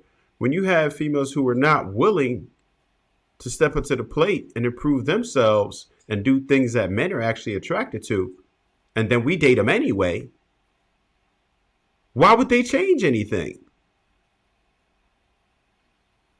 I'll leave it there for now. The average man's not responsible for their behaviors. It's what they see, that imagery, the rappers, the young heads teaching them that it's okay to come to me for a Birkin bag, or me to fly you out, me to break a couple bands on you. me to make it rain for you. The average man on a whole does not present themselves that way, and we're not to be blamed for the few. Do you think that the average man spends way more time vetting than courting, or no? That's too much gray area right there. Give the situation me meeting a girl and getting past the isms as hi, my name is this, and eventually taking them out. You have to go through a lot to get a female like-minded nowadays to just be able to sit down with you and not try to bleed your pockets dry. That's a fact. That's true. But then what happens when a man gets a hold of one of them? How do they treat her? Right? What do they expect of her? What do they demand of this woman? Do they ever ask the woman to invest in him versus him investing in her all the time? Does he demand that she nurtures as he invests? Or is it just, I'm just going to do for you. I'm just going to leave with my wallet. I'm just going to do anything to get my hands on you. Okay, men that lead with their wallet, they lead to their own doom. You said like-minded. So let's stay right there. A woman that is like-minded that you find that is a quality woman falls into submission naturally. That's nothing you have to beg for. A woman that's like-minded sees a man when he is truly genuine with her and falls into accord. And that those relationships work. Because if we did the numbers, black men and women that are married are high. Because those relationships are far and few in between nowadays. But given the example you gave, and I just gave you the answer. A true woman, not no chicken head, not no sexy red, not no woman that just sees you as a free meal or something to finance her lifestyle. She'll fall into submission of a man that's out there trying to do something. Real women know the difference. They're not superficial.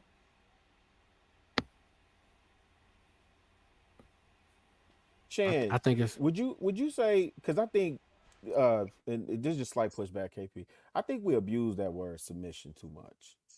I think a lot of times what we're looking for is cooperation, and those are two different things. Because when you talk about submission, you talk about yielding to authority, which most average men, y'all say most men are simps or blue pill, right? So they're not exhibiting any type of authority. They don't exhibit leadership according to the space. They don't have vision according to the space. So I think with the question that's being asked or with the statement, first of all, the brother that was in the video was jacking threes from half court, my opinion. I wouldn't add too much to it because these are things that your parents and your grandmas and your big daddies and pawpaws and them teach you from the gate. You don't deserve shit. You know what I'm saying? You get out there and work for it and you get what you earn, right? When y'all out here, for those of us that meant to the young bloods, we tell them what? You eat what you kill, which means you have to exert effort and validate what you say you qualify for, right? So you don't get you a Beyonce, a Kelly Rowland, or whatever you identify as top notch because, that's what you desire, right? When you put the work in to make yourself of that particular stature and you qualify for that individual, then you deserve it. When I show up to work day in, day out, long hours, this, that, and the third, by the time that bonus rolls around, I've earned it. I'm not going begging, this, that, and the third. I've earned that. So give me what I've earned, right? And I'll work on my desires. I'm responsible for what I desire. So I'll work on that.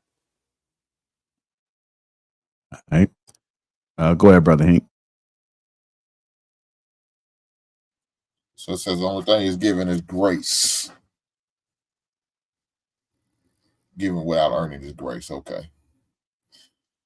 Delusional to say settle for less. Look, He ain't even giving grace. Nah, hell no. Shit, these heifers ain't gonna give you no goddamn grace. I promise you that. That's why they out here sexless. Ain't no grace for the man. So, but on a serious note, delusional. I don't think it's for a man. It's not delusional for you to not to settle for, because you shouldn't. You shouldn't. I mean, if you do that, that's on you, man. Shame on you for doing that. You got too many options out there, too many opportunities, too many desperate women who are looking for a good man, and you need to move as such, man. And so you don't settle for whatever. Look, I don't believe in that not testing the waters before you get married. I don't believe in that. Now, what I will tell you is make sure you don't go in her naked head. Don't go in there and knock the girl up before you get married and have a baby. Well, don't do that. There's nothing wrong with testing, so you know what you're about to buy into. Knowing if she can satisfy your sexual desire and your needs that you're looking for as a man, especially if that's something that's one of your things on the forefront for you. I don't think that's a problem. Now, most of the time, men always offer the woman grace, even when she don't deserve it. We be the first one to.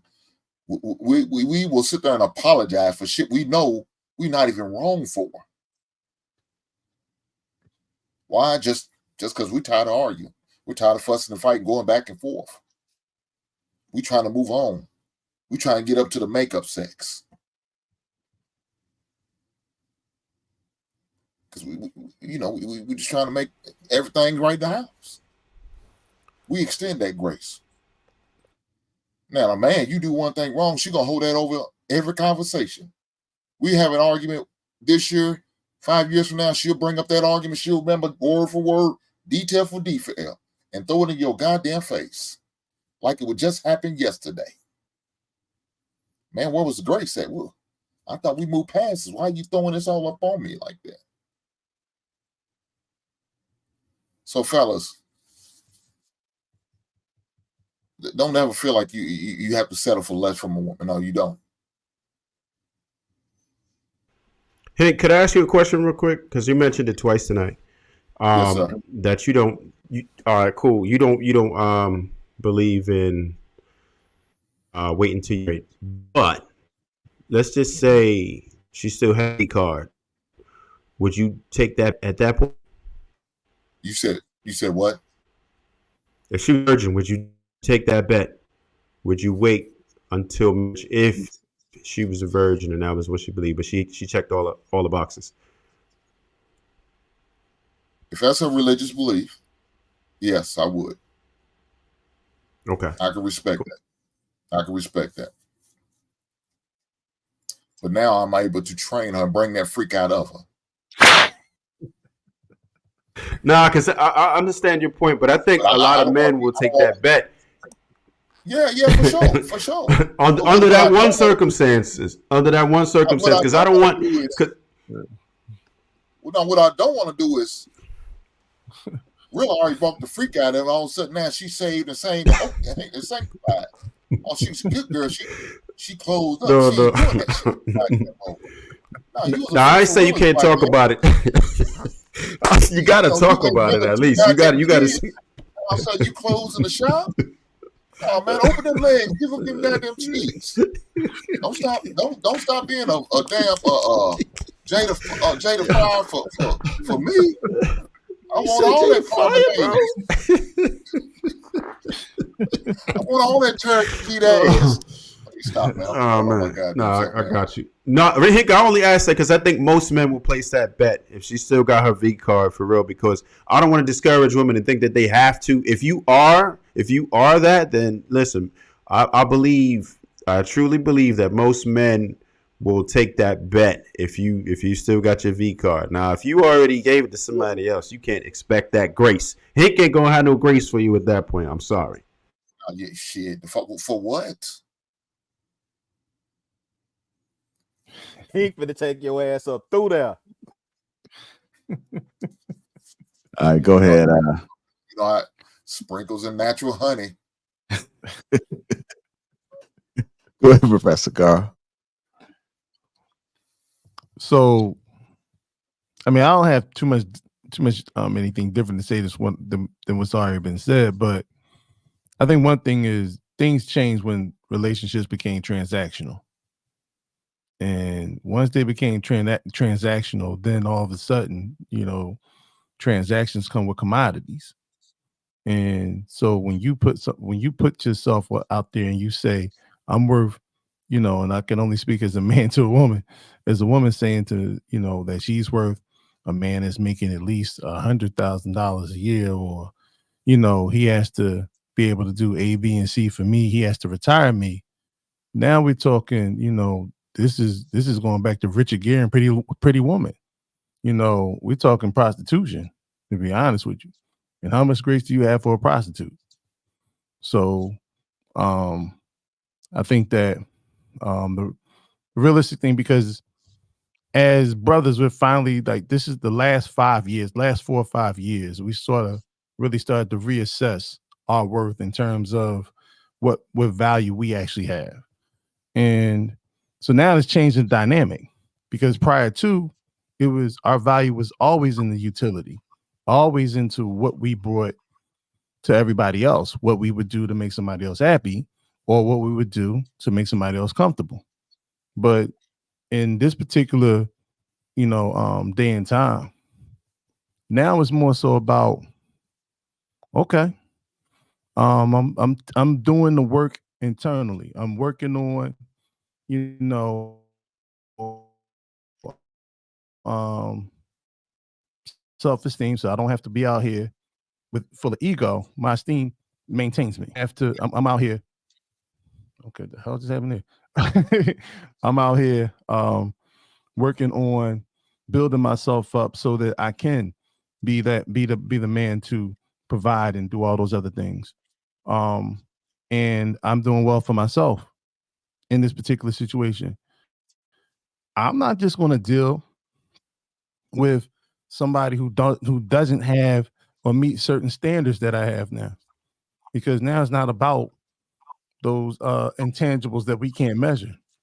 Now it's about a standard, and the types of standards that you set. It's not about grace anymore. It's about, do you measure up to, and what have you done to earn my time? What have you done to earn access to me? Because above money and all those other things, my time means more to me than anything else right now, because I'm pretty sure I've seen more summers than I will see.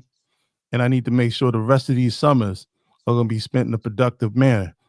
And I can't waste it on somebody who is sizing me up just because, you know, she wants to become a commodity. And I land the plane. All right. Go ahead. Marcus, want to say something? You on mute. If a man is ranked, like if women was to rank a man and say he was around a 5, right? But he make $300K a year, what women should he be dating?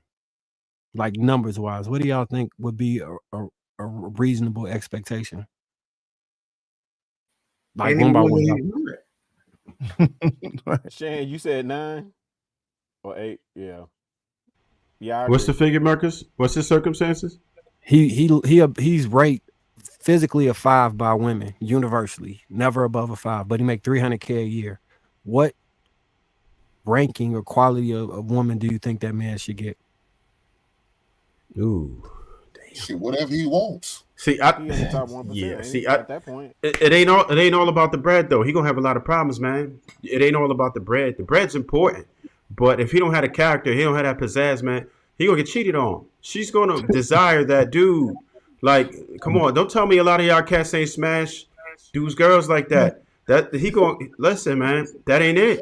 You got to take it. If he need to take that $300,000 a year and invest into a personal trainer or something, right? He need to work on some skincare. He need to get right. Like, it ain't gonna work out for him. He gonna get cheated on. It's damn near guaranteed, man. I mean, there's certain females who won't, but not these ones today, man. They ain't really about that. Because, man, you gotta think about that. What else is with him? Do he got the character to support that? Like, you know what I'm saying? Like, just a regular guy. You see some ugly dudes, man, pulled in some nice chicks now.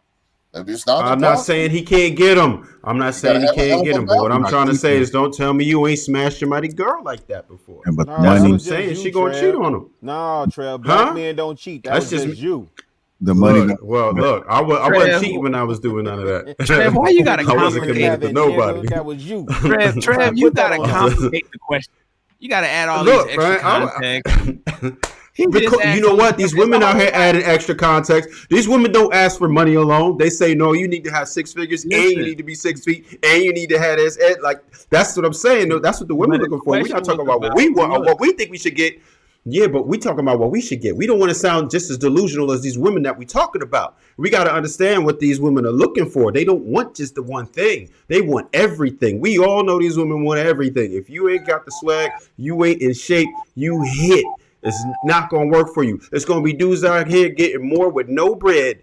That's what the whole Pookies and Ray Ray thing is. That's why they part of the Trev, what? Some of these women will take a man with a keg though. Trev. Say what? Some of these women will take a man with a keg. An average looking brother, he's about a 5, Trev, but he's bringing Okay. in a little over. He's bringing in a little over $250,000 a year. Mhm. What woman should he? What kind of woman in physical form and physical looks should he be dating? It's way too much nuance to answer like that. I need more data because Nah, it don't that's all work you like get. that. It's Nah, not that because simple. You a smart brother. That's all you get. You don't get no extra content. I'll tell you. You know what he should go for? He should go for a woman who's head over heels for him. Whatever the best he can get that behaves like that. That's what I would say. However that comes. If it comes in a 9, great. If it comes in a 5, it is what it is. Trev, you're Get your being weight up. dishonest. When you making How am I being? Nah, don't ever do that. Don't ever do that. They hear never me being out. dishonest. You didn't let me Well, finish. I didn't need to hear. I didn't need to hear what you said after what you just said. But go ahead. Okay, you actually do if you want to have a good dialogue with what I'm saying to you. Why the part I find what you say is dishonest. When you say that, how can you? If a woman knows how much you make, right? Let's say that. You think it's easy for you to find a woman that's for you? No, it gets harder. But you just gets justified hard. it would be easy. Look at her character. I mean, see how she judges you character-wise. A woman will run circle around. The right woman, that sunshine type of woman, will run circle around the average dude if she know her game is tight. Body tight. She know exactly what to say. Play to your weaknesses. How you think them NBA players get caught up with all them girls? That doesn't last long. That's why I said earlier, men have to spend more time vetting, less time courting. If you do your due diligence in your vetting process, then you're not going to have these types of issues. That's what I'm saying. And who's saying it's easy? Women are extremely complicated, and not most of us as men don't get it. That's why most of us as men have terrible results. But if you want to win, that's what's necessary. 300K, you say I look like a 5. I'm singing Jay-Z, mommy, let's ride. What number? And you know What what? That's number what we would all like to believe. We would all like to believe that. And that's what they should do. But that's not what is. That's all I'm saying. I'm not saying what he deserves. I think he deserves for working his ass off and getting to that point in his life. I think he deserves a dime. But guess what? That ain't real life. We don't always get what we deserve. We don't. Yeah, but that's the end of the question, Trev. That's what I'm saying. So you thank you for answering. You said ultimately when I was on mute and went like this and said it 9. That's all we're saying. Now the extra stuff that's necessary, cool. But the reality is, if a brother has worked his ass off to the point where that he's in the top 2% of earners in the United States, then if he's got to discern and figure out and learn and get to know and see if she's for real and all of that, why would he do that with a 4? If I got to put in all this goddamn effort to figure out a motherfucker, you think I'm going to figure out a 4? I got to figure out one or the other. Life ain't fair. Life ain't fair. Life ain't fair. And again, what did I say? Effort to figure out a woman, I'm going to figure out the baddest one possible. Since I gotta do it. Well, listen, I'm going to tell you what a man really should do, right? If he really has that type of bread, they keep saying in the damn comments, go get your passport, go get you one over there who was raised on family values and knows no other way. Trev, now he gotta go get old foo. Now he gotta go get half Eddie. Hey, look, do you want what you want? What you want in life, right? Look, what you want in life? What you want in life? You want a woman to be down that's not just going to want you just for your money, who knows who's domesticated, who's going to know how to treat you, and you don't want to take them type of penitentiary chances? Take a flight. I'm so glad I ain't in this shit no more, man. This shit Here's is a hot beautiful dog Take a water, flight. man. It goes back. Now you, This shit, y'all be making this shit sound so pessimistic. hey, Oh yo, no, and nah. I'm just hopeless. keeping it. Listen, man. I'm just keeping it real. I talk to a And I lot of know dudes you about out the this, game, Trev. and I know. it's tough. I'm out the game, but I know a lot of people who are in the Yeah. game. I speak to people daily about it, right? Like even today, they tell me how bad it is. I'm talking to men and women about this, and it's bad. It's real bad. It's worse than it's ever been. It's tough, man. Hey, It's Trev, tough but out here. like I told somebody, man, somebody lying. Now everybody's Who saying is? how bad What? it is, and people can't find each other to get with, make a deal, compromise. Say, hey, you done with them games? Yeah, I'm done with them games. Okay, you want to pair up? Blah blah blah. We created the pair bond, bro. Somebody lying out here, man. Somebody out here still want to be a slut monkey and hoe around in the streets, and then want a committed relationship on Monday. Somebody lying, brother. That's true. We gonna solve That's this true. Scooby Doo mystery tonight. but look how funny it is. Look how funny how we went 360 back to high value. If I'm high value, I'm a 5. I know I'm high value. Girls know who's high value. They peeping you as soon as you walk through the door. They know what you got on your feet, what you got on your threads. They know what that watch look like. I'm a man and I make that and I'm in the top 2%. I'm not a 5 no more. You either roll or get rolled on. I'm on to the next. I'm agree with him. That's wrong. These First heifers off, are delusional. They do not know, brother. They don't that's know just off wrong rip. because real wealth, people don't dress like that. Real money, they out here with sandals, a t-shirt. They don't look like that. People with real money don't behave like that. People Rev, who you want to said look wealth. like I they said have money rich. look like that. Well, people who want there's to a- look like there's they a have money, distinction. that's a difference. Hey, yo, Trev, Yeah, there's a understood. distinction. Understood. There's a There is a distinction. distinction. The cats I hang with in New York, there's one cat, and I'm not boasting or nothing. He's part of the Disney family. I know him because I did work in a building and we built a rapport.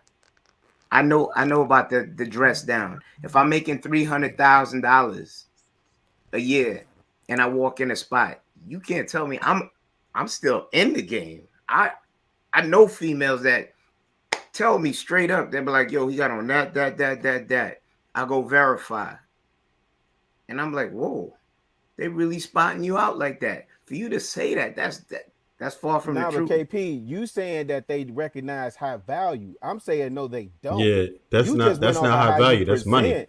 Yeah, that's Okay. just how you dress. All right, let me And give you more and context. niggas get Gavinci without knowing how to pronounce Givenchy all day long, twice on Sundays, and them heifers are going. Okay, let me Sorry, give more Hank, I'm context. borrowing I'm the sorry. heifers from you. Yeah, that's my fault. I'm gonna And give you in more the dark side, context. you're more than welcome to use that. You roll into the meat packing district. You go up to the boom boom room. They in there already. 18 to 35. They get in. You got to show that you merit getting in certain places like that. They know what they looking for and they know where it's at. Can't hear you. I was saying that's not the average woman. You understand what I'm saying? The women that you talking about when you present that scenario, that's women that are gamed up. They looking like that's like a hoe looking to spot a trick and run its pockets. What you describe, I'm just sticking with what you said, because the only point that I'm contesting is that these women do not know how to spot a high value man. They don't. They wouldn't know Zuckerberg if he walked past them. They wouldn't know Bezos if he walked past them. You understand what I'm saying? What you're saying, which I agree, most women know how to spot dudes that look like they got money or look like they got power or look like they got influence. Why? Because a lot of dudes spend more time trying to figure out how to run script and game on females. So they know how to Peacock. present. Mm. They know how to Peacock. present. Yeah, peacock. That's what it is. Yeah, they know how to present the pimping, but they ain't the pimping. It's difference. So, It's like difference. so Rilla, my number is I would say he deserved a 6, maybe a strong 7. Once you get that far outside of the paradigm of what you naturally could attract, to Trev point, you run into somebody being usurious, and it's got to be a reason. Like it could be a miracle where you attract somebody based off other things where they find you attractive based off your personality or your humor or something like that. But when we jump that far out of the realm of what we naturally or normally would date, that's when you run into all of these problems, because she does not actually like you. You're just beneficial. and then it's beneficial when she Jay-Z out. didn't deserve Beyonce, Marcus. Dang. A rare case. But if you look at her last boyfriend, they kind of, I don't know. That's an extreme case. Yeah, but And who Jay-Z knows has what's way going more on? than that. He has way more than that. It's not just his money. He has swag. He has the ability to jump into rooms with anybody and mesh from street to billionaires. It's a different ball game. He's respected by his peers. He knows how to move. Mogul. It's different. He's It's there different. now. Wait, hold on, Trev. See, y'all adding all this extra context. How long they been together? 15 years. 20 plus, right? Like 20 Yeah. plus. Almost. Since she was a little too young. Yeah. This was just Rockefeller family. He wasn't quite, he wasn't quite there like It was that the when they was bread. dealing. It was the bread. So Correct. again, that's an extreme case. No, Not no, 300K. Jay-Z make 300 million. No, fam. No. Listen, I said, did he deserve Beyonce? Oh, right? well, no. Okay, that's the answer you gave, and that's what I'm saying. Listen, because y'all would have said Jay-Z probably below a 5. Because I'm going off of the metrics y'all using. Y'all ain't get. Listen, when y'all start throwing out, You got to numbers, keep we the know money we the talking about- same. Keep the money the same. Keep the money the same. Yeah, Use well, the whole method. I would say, based on what he said, we ain't verified. Based on what he said they was making, street currency. I would say I would give him 300K a year. No, Nah, he had more than that. I'm just going off of what the man was saying. So again, I present the question to Mark. It's like, no, Jay-Z, that's a rare occurrence. We see that type of shit happen all the time. But even Beyonce, what would you describe her as, a 10 or like an 8? No, right? And who was she when she got with Jay-Z? Who was she when she got with Beyonce? She was a way bigger star when she got with Jay-Z. She was a nice looking girl. She didn't look better than Kelly Rowland. She still don't look better than Kelly Rowland. Nope. And she was dealing with other guys in that industry and getting tossed around. And that's facts. man. Go do your research. She was with Wyclef. That's no lie. And then, he saw something that caught his eye. And he, you know what? He lucked up with the potential. Nobody knew she was going to become that. And I give him kudos for that, because she said he spoke certain game to her and then took it to certain levels regarding the thing, and he didn't want to let it go. So kudos, but nah. Jay without money, he didn't get none of that. KP, we all knew she was out of there. Jay without money, no bueno, buddy. Damn. All right, let me get I got to get Shannon and Nelson in there. So one of y'all want to go first? Okay, my bad, Mark. No, I go last. I just saying when you come around, don't forget I answer. I just asked that question. All right, we'll go to Nelson, Shannon, then Marcus. Yeah, I don't think delusion. I wouldn't call it delusion. I'll call it entitlement. I think I'm talking in terms of women right now, but for women to say that they won't settle for less, it indicates that they believe that there's something that they deserve or something they're entitled to.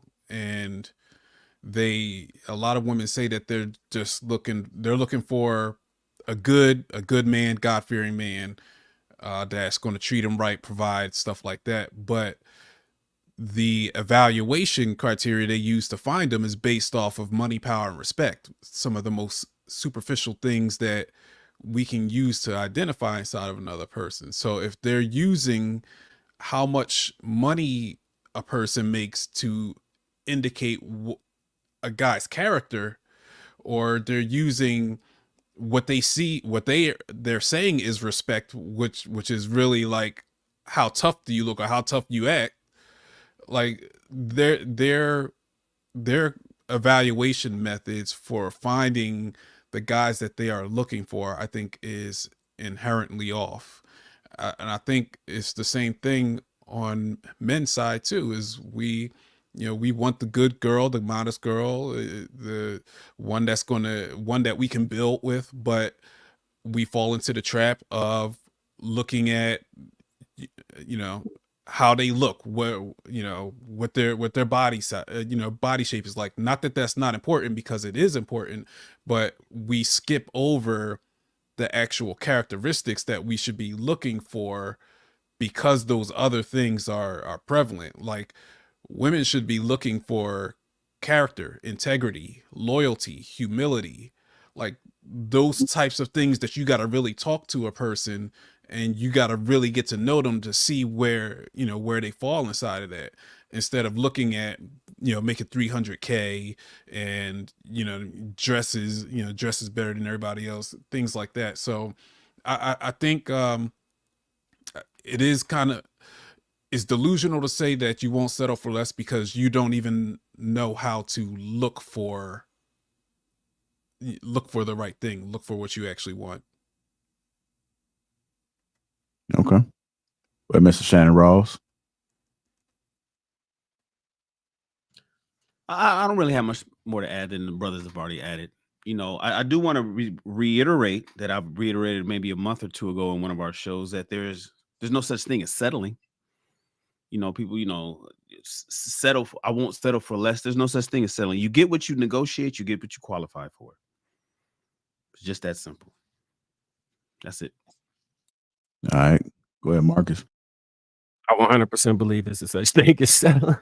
Me and Shan constantly be going back about this one, respectfully. So the reason I think people settle is because, again, using that example, it would be fair to say if Beyonce and Jay-Z would have stayed together and he never made the money and didn't become as famous, that she would have been settling. That if a woman wants a man, if a woman wants a man who makes 300K, and rightfully all she dated was men that made 300K, and she falls in love with a man who only makes 40K, she actually settled. I think it becomes delusion when you do not get consistently the results that you want, yet you feel that you're entitled to them, have not gotten them, don't have prospects of getting them, and then whatever you get, which may be on par with what you normally get, and you say you're settling, that's when it hits delusion. That's when it hits delusion. What'd you say, Shan? I see the face. Let's engage. I see the face. Let me hear what you got. You muted. You got it. Oh, man. I specifically wanted to hear what you wanted to say. God damn. Why is it not settling? Okay, switch shoes. Mm-hmm. Men date down since the beginning of history. Mm-hmm. Woman makes more, man makes less. Mm-hmm. We're getting we're getting too far away from you still not being able to run your household because your woman make more than you. Is that a mentality? You saying if a woman makes more and a man makes less, and that if you allow that, if she, okay, so what Nelson was talking about earlier with the power dynamic, I think that has more to do with than the actual finance. So if she's a domineering, mothering type, and you got in that relationship under that guys, then she probably would control the household. You threw in another caveat. Men have been dating down. Listen, since the beginning of time.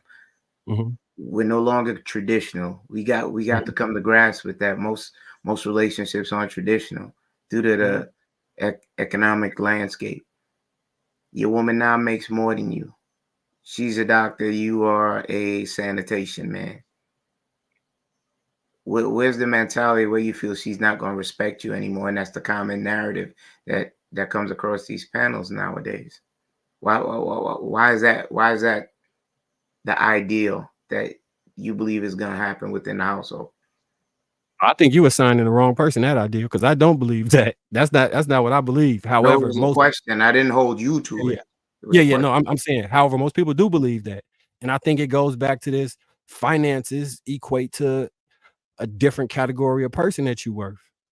Like that was what my initial question was. Was it how far away from the person that you are can you date? Because settling has to exist if they're different tiers of people. If we're not all equal, somebody is taking a better deal and somebody's taking a worse deal. But you got to run your race. What's for you is for you. Stop looking outside the window when you drive and you might crash. Yeah, I agree with that. I agree with that.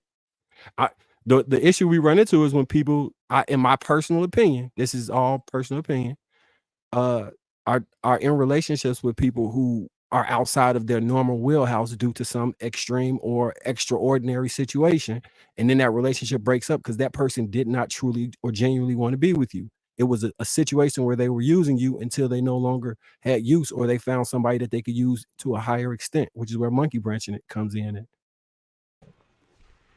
So KP, now you see how you said it would be jacked up for somebody to appreciate you less because you a sanitation worker and she's a doctor. That's trash. But that's why I was saying the dude who makes $300,000 a year is not necessarily qualified for this type of woman because it goes way beyond the money. That's the same point. You know what I'm saying? They're all fall in the same line.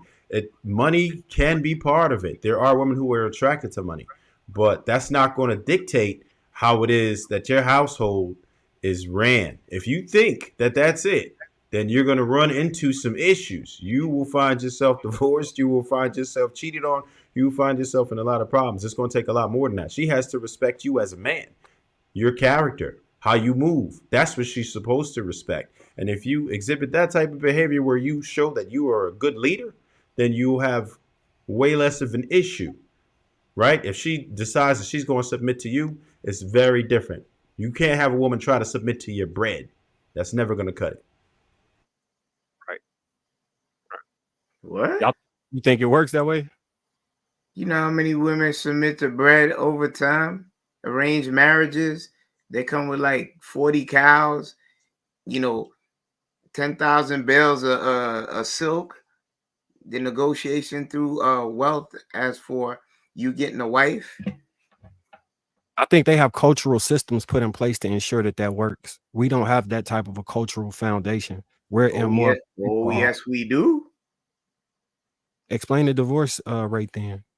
The divorce rate is that newfangled thing in the last couple decades where women are now the richest because of divorce, and that's a narrative that has been pushed that women should be independent, no longer be cleaved to a man, and they go and do what the flocks do, and it's a bad trend. Most would stay. Your grandmama, your great grandmama would stay knowing daddy had family across the city. The only time they know is when everybody at the funeral, but they stick it out because they understood duty. Duty is no longer a place within vows for rich or for poor, for sick and health, etc., etc. It's easy to see the come up and then have people in your ear to push that narrative. So that's why that's prevalent nowadays, in my opinion. That's fair. Yeah, then you got no fault divorce too. Take that into consideration. Yeah. That remember the women are the most. Divorce is what's made women the most millionaires. So it's not. It's then and they're able to leave with they're incentivized to leave, and without even no matter what happens, it's the no fault divorce part. You got to add that factor in it as well. All those things factor in the culture. All those things factor in the culture. Like I was saying, we don't have a cultural setup, a societal setup for us to maintain in a relationship. So it's different metrics that would ensure success and a different way of going about it. There was a time when you could just go and pay, right? Where you could just have money and it mattered, the end all be all. Back when people had fiefdoms, back in some cultures, it still exists to this day like that. When you talk about the arranged marriages, we don't live in that culture now.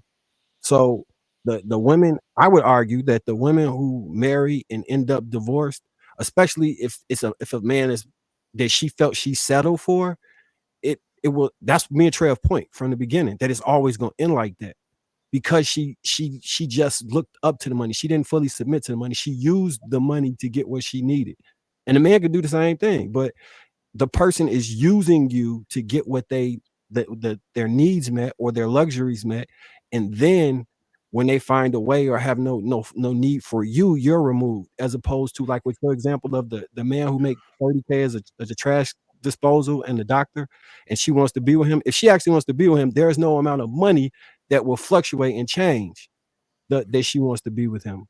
She's not using for money, so I think that relationship would more than likely last unless she valued. You say what? You say what, Sean? No, but I think what Kenneth is trying to tell you is because of what divorce has become in the last, let's say 30, 40 years, she will leave if and the money don't matter because she gets to take half of it with her. Now, go back to the time where she left and she had to leave with nothing. She ain't going nowhere. She'll be beholden to that money until the day she dies or he dies. And she may be praying for his ass to die. She'll deal with it. But because she can leave now, and if she just put in her 10 years, all she got to do is put in 10 years in a day, 10 years in a wake-up call. And then she's locked in for life. Alimony, 97% paid by men. 100 people in the room, 97 of them are men paying alimony. Only 3 are women. Then hell, I don't need to stay past these 10 years. I could take this bread, take the house, take all the things that's come with this marriage, and then go live my best life by myself. My argument is what people keep saying is, oh, the woman needs to love you for you. There ain't no such thing. It ain't never been no such thing. Love me for me. That is delusional for men to believe.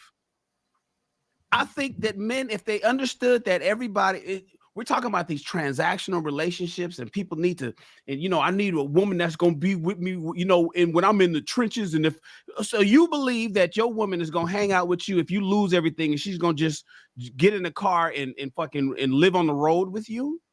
That's the shit you see on TV. In reality, that ain't happening. I see it in real life. I believe that. I see it in real life. They bumming it together. They slumming it together. Like that's real, man. There's women who say in all types of toxic relationships, dudes having no money, and they still with them, right?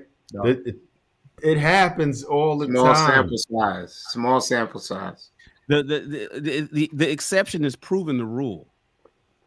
The fact that you think that you can talk about a woman that's gonna say, well, I'm in it, I'm gonna stick beside him all the way until I put a post up. A lot of women have been led by men who took her straight to the poorhouse, who led her straight to poverty. And women ain't doing that. Now I get it. I know that one or two or a few people that she's ready to go live up under the freeway with his ass in that ice cold weather, and then she's gonna stick it because she's sticking by her vows. But come on, man, we know that's not even worth even talking about. So what I'm saying is the majority of relationships that you see working are between average people who don't get together from dating way outside of they financial bracket. Most people aren't going to get large sums of alimony within their socioeconomic level. Yeah, so, most people do. And what I'm saying, in those relationships, those people grind together. I used to do evictions. Those couples would come back and reapply for homes after I had evicted them. Like I didn't see them just break up because of evictions. And month after month, they getting a notice past due, and she's still there with them. The day he moving the stuff out, they got their stuff in the trash bag. They still together. And the people, look, I've seen more of that than the other way around. The alimony thing is for a small segment of the population. Most people are not paying large sums of alimony. So when I'm speaking to the majority, I believe the majority would stick. I know you don't believe it, but I believe that most people aren't. So you believe that most people aren't divorcing. But here's the That's question. what you ultimately are saying. Most people are not. Most people that are getting married. I'm not saying any of that. The only thing that I'm saying is that it's not all about the money. You're going to need a lot more than that to have retention with women. If you want a woman to stay with you, it's going to be a lot more than money. She's got to like you as a person. That's just real. That's how women operate. And if you were not experiencing that, then you might want to look into some things. Women like you for you, because I've been able to get women with no bread and stay as long as I wanted them to, no problem. Other dudes are paying for the same women, and I did not. I'm just telling you, that's how it go. That's how it go. The women who stay stuck on somebody is because they getting piped, or because the person know how to talk to them or make them feel a certain way. They get the juices flowing. This is what the women are slaves to their emotions. This is what it is. You got to understand that part. It's not all about the money. The money, we're not going to say that the money don't mean nothing, because women. I understand If it's more women than are most on when women both are sides. attracted to your money, when women are attracted to your money, they see you as a lick. That's what you are at that point. But that's Dog, not okay. you thinking that All women right. don't actually want to sit there and like somebody, like they don't have these emotions that they want to Like, let go. Like they it's really are trippy here that attracted to y'all are dudes. actually arguing statistics. How do y'all argue numbers? How are you argue? You talking about What you numbers know did women, what numbers did you argue? What the numbers did one you argue? the women that are leaving their marriages because they don't feel good, or because they woke up one day and they're not happy, or because they grew apart. You talking about some college shit where motherfuckers was fucking and well, I got all the hoes. You don't know that she was gonna stay with you. I'm talking marriages. I'm talking people who I'm talking signed a about grown contract to women be who together. still doing that. I'm talking about people who signed a contract and then they're leaving the deal, and not even counting the other half that's staying in the deal and hate each other. That right there tells you 75% of people ain't really getting along. But you're talking about, well, you know, men, you know, she got to like you for you, and I know what it's like because before your marriage, I was in the game and I could have kept them with you. Think you could have? I'm saying you got lucky with the one that you got because the numbers goes against what you got. You're just saying that they're getting divorced. That doesn't say why they're getting divorced. It doesn't say that everybody's it doesn't matter why. Because relationships aren't successful, that doesn't prove your point. It certainly doesn't prove yours. Act like 50%, like Yours is the rest of saying the people who are you- together are unhappy. Come on, bro. You can't do that. That's a sign. You saying 50% get divorced and 50% stay in a relationship because they unhappy? Like, really? You believe that? Yes. And I talk to them, Marcus. I don't know how many people y'all talk to. 'Cause Remember, they're invested.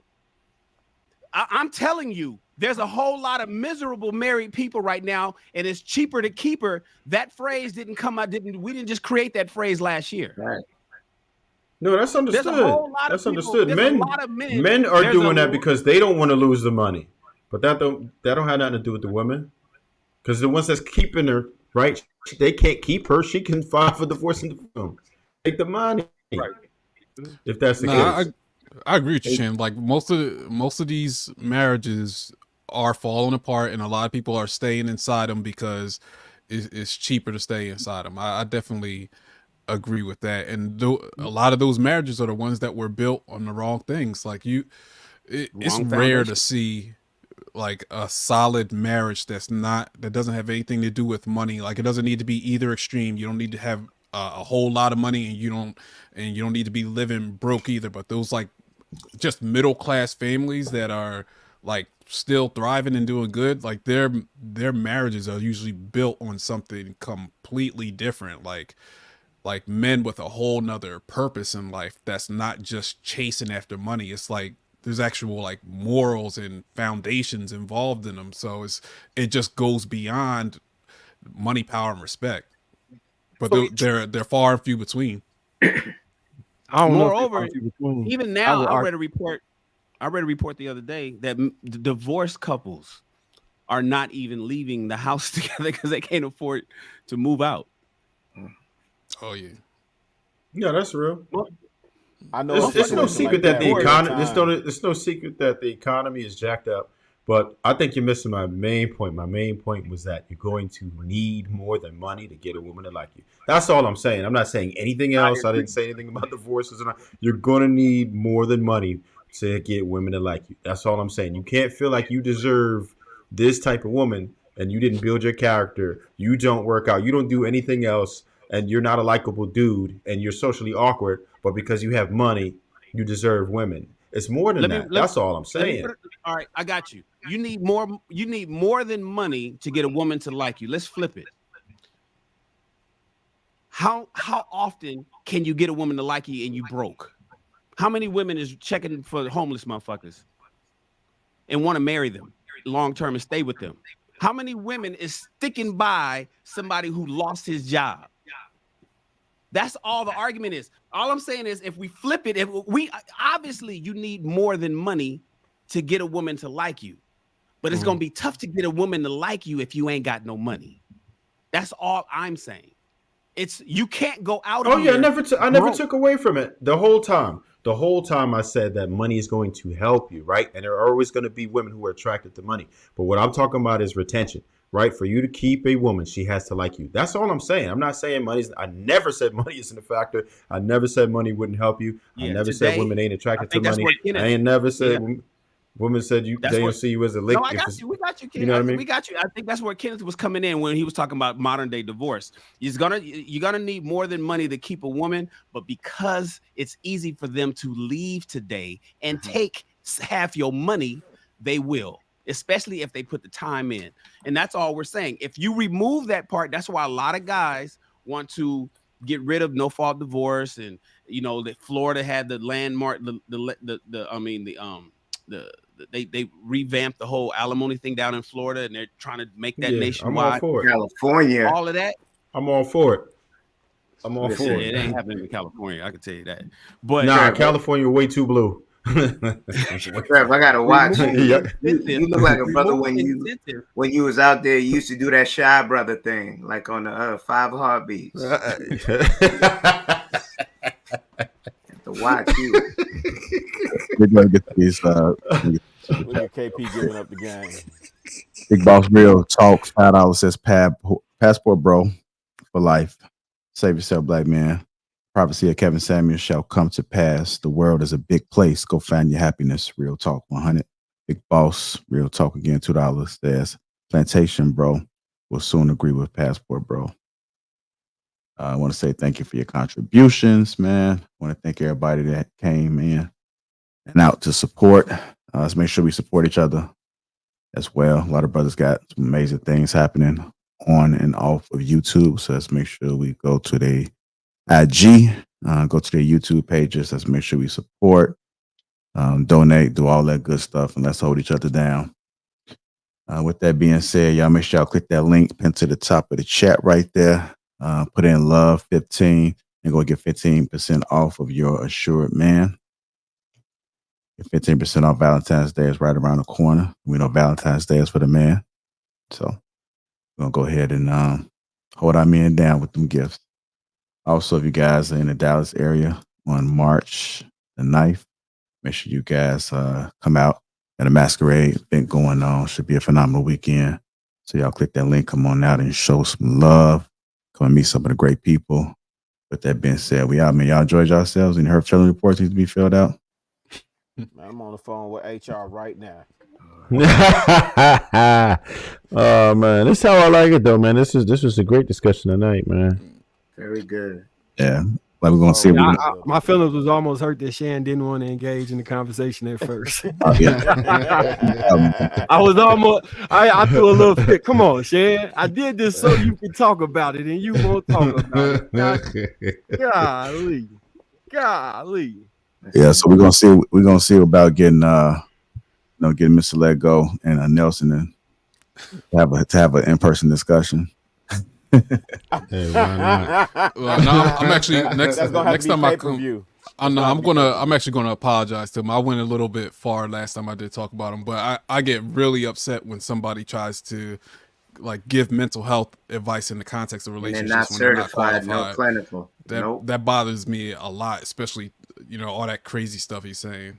But I am going to apologize for what I did say last time. See, y'all just triggered Nelson. You have y'all every gonna right be able to talk it out, man.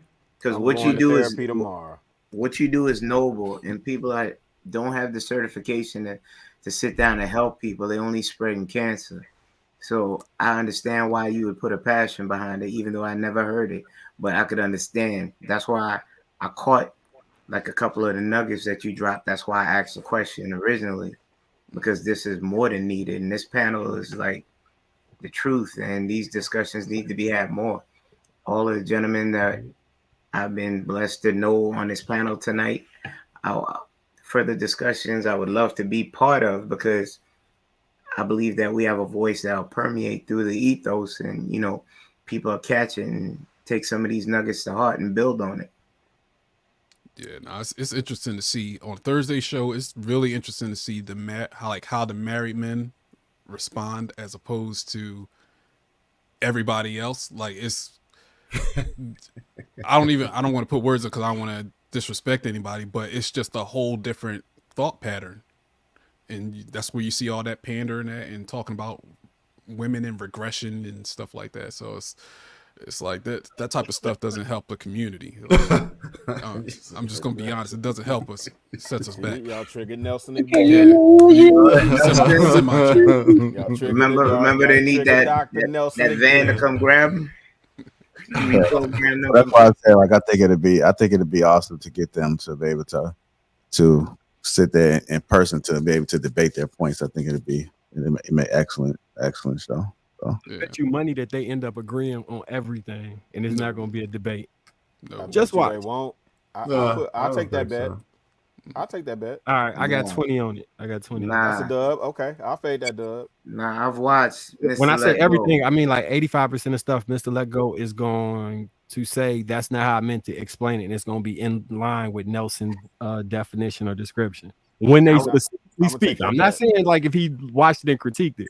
I know how Mr. Let Go kind of behave. I have a good feeling. I think I know how that's going to play out. So you know what I'm talking about? Trying to say about that? Nah, if Mr. Let Go is from what I've seen and reviewed, yeah, that's gonna stay oil and vinegar. I mean, oil and vinegar. Yeah, that's not gonna job too good. Oh, they gonna get along. Mr. Let Go be like, see, that's what I've been trying to tell you. Doesn't like, but you're wrong here. Doesn't like, but you're wrong here. Mr. Let Go gonna be like, no, I'm not wrong. I agree with you. But you said no. You misunderstood what I said. What I said was what you said. You just didn't hear me correctly. So it wasn't that I was wrong. It was just your hearing was wrong. Let Go trolled me last week. I got one for him. It's all good. He trolled. Yeah, he was trolling my laptop last week. I couldn't believe what I was hearing. Yo, oh man. People Let Go. He a pro at this. Watch. So watch. Can you break down what you see the married men doing versus the single men? Like in your expert opinion about what you noticed that's like really stark, that's contrasting. Well, one of the things that's really growing is this perception of what is what's offensive, or when somebody's being disrespected, or like the last show there was a big argument about somebody felt like the topic of like abuse was like dismissed, and I was watching and I saw that they didn't want to get the guys didn't want to get into that topic because it seemed like it was because it was a really sensitive thing, and they weren't trying to say that it's not a bad thing or it's not occurring. Is that they didn't want there to be this narrative about men in general that most men are this type of way when it's not the truth. And the women and Let Go wanted to just give validation to or affirmation to that's what the women thought. And so it was like going back and forth like that. But that's the thing. Some things you can't give validation to, because validating something is essentially saying that it's right. So you can affirm that they feel that way, but you can't validate it because it's just not right, and it puts a bad narrative out there. And so the ladies were going back and forth and getting really upset, and I understand why they were upset, but Let Go wasn't helping because he was pandering and making it sound as if he was knowledgeable on the topic. So it went left for no reason. It really didn't need to go in the direction that it went. I was 38. Okay, I thought I was tripping. Well, I was in the comments, tripping in the comments. I was. Did everybody kind of feel like that? Like, was that the same? Did everybody? Because on the panel, it feels different when you hear, right? Because you're just going by the energy that's the opposing energy. You like, hold up, all right, wait, damn, am I? Nah, but I'm always 10 toes down no matter what, because I say what I really believe. I try to think about what I say and just say what makes sense to me, right? But I was getting a lot of resistance, man. I'm like, damn, it was wild. I'm like, but listen, man, I don't just be coming up with these thoughts out of nowhere, man. This is like experience. I talk to people. You know what I'm saying? Like I don't just throw stuff out there. I do a lot of research. I dig in. I look up stats and all that. I don't just be coming out of nowhere like, all right, I'm gonna just say anything. You know what I mean? And I try to keep people's feelings. I consider people's feelings, right? So I'm delicate with people. I don't call people out their name and and none of that. But I just felt like, yo, like y'all going hard. Like, okay, I thought I was tripping though, because I thought I was tripping. I couldn't even get in and out that particular night. I'm like, damn, y'all. Nah, it I let wasn't all you, y'all G. go. It wasn't you. I was Okay. 38 hot in them damn comments like, yo, y'all wild and chill out. Listen, the let goes, Phil. What I've viewed over time, bird watching from my branch, he's a narcissist, and he plays with these things. I gotta eat up a little bit because he's here, y'all. I don't want to call names and all that stuff. I'm I not was just calling the speaking on name. my I'm giving the situation. title to what I saw. Okay. I'm not calling them a pool putt or nothing like that or nothing out his name. No. He's saying we speaking on him and he ain't here to, kind of Okay, fair speak for enough. himself. I would he love ain't to. here I speak would for love himself. to be able to tell him he's a narcissist. Shout out to Let Go.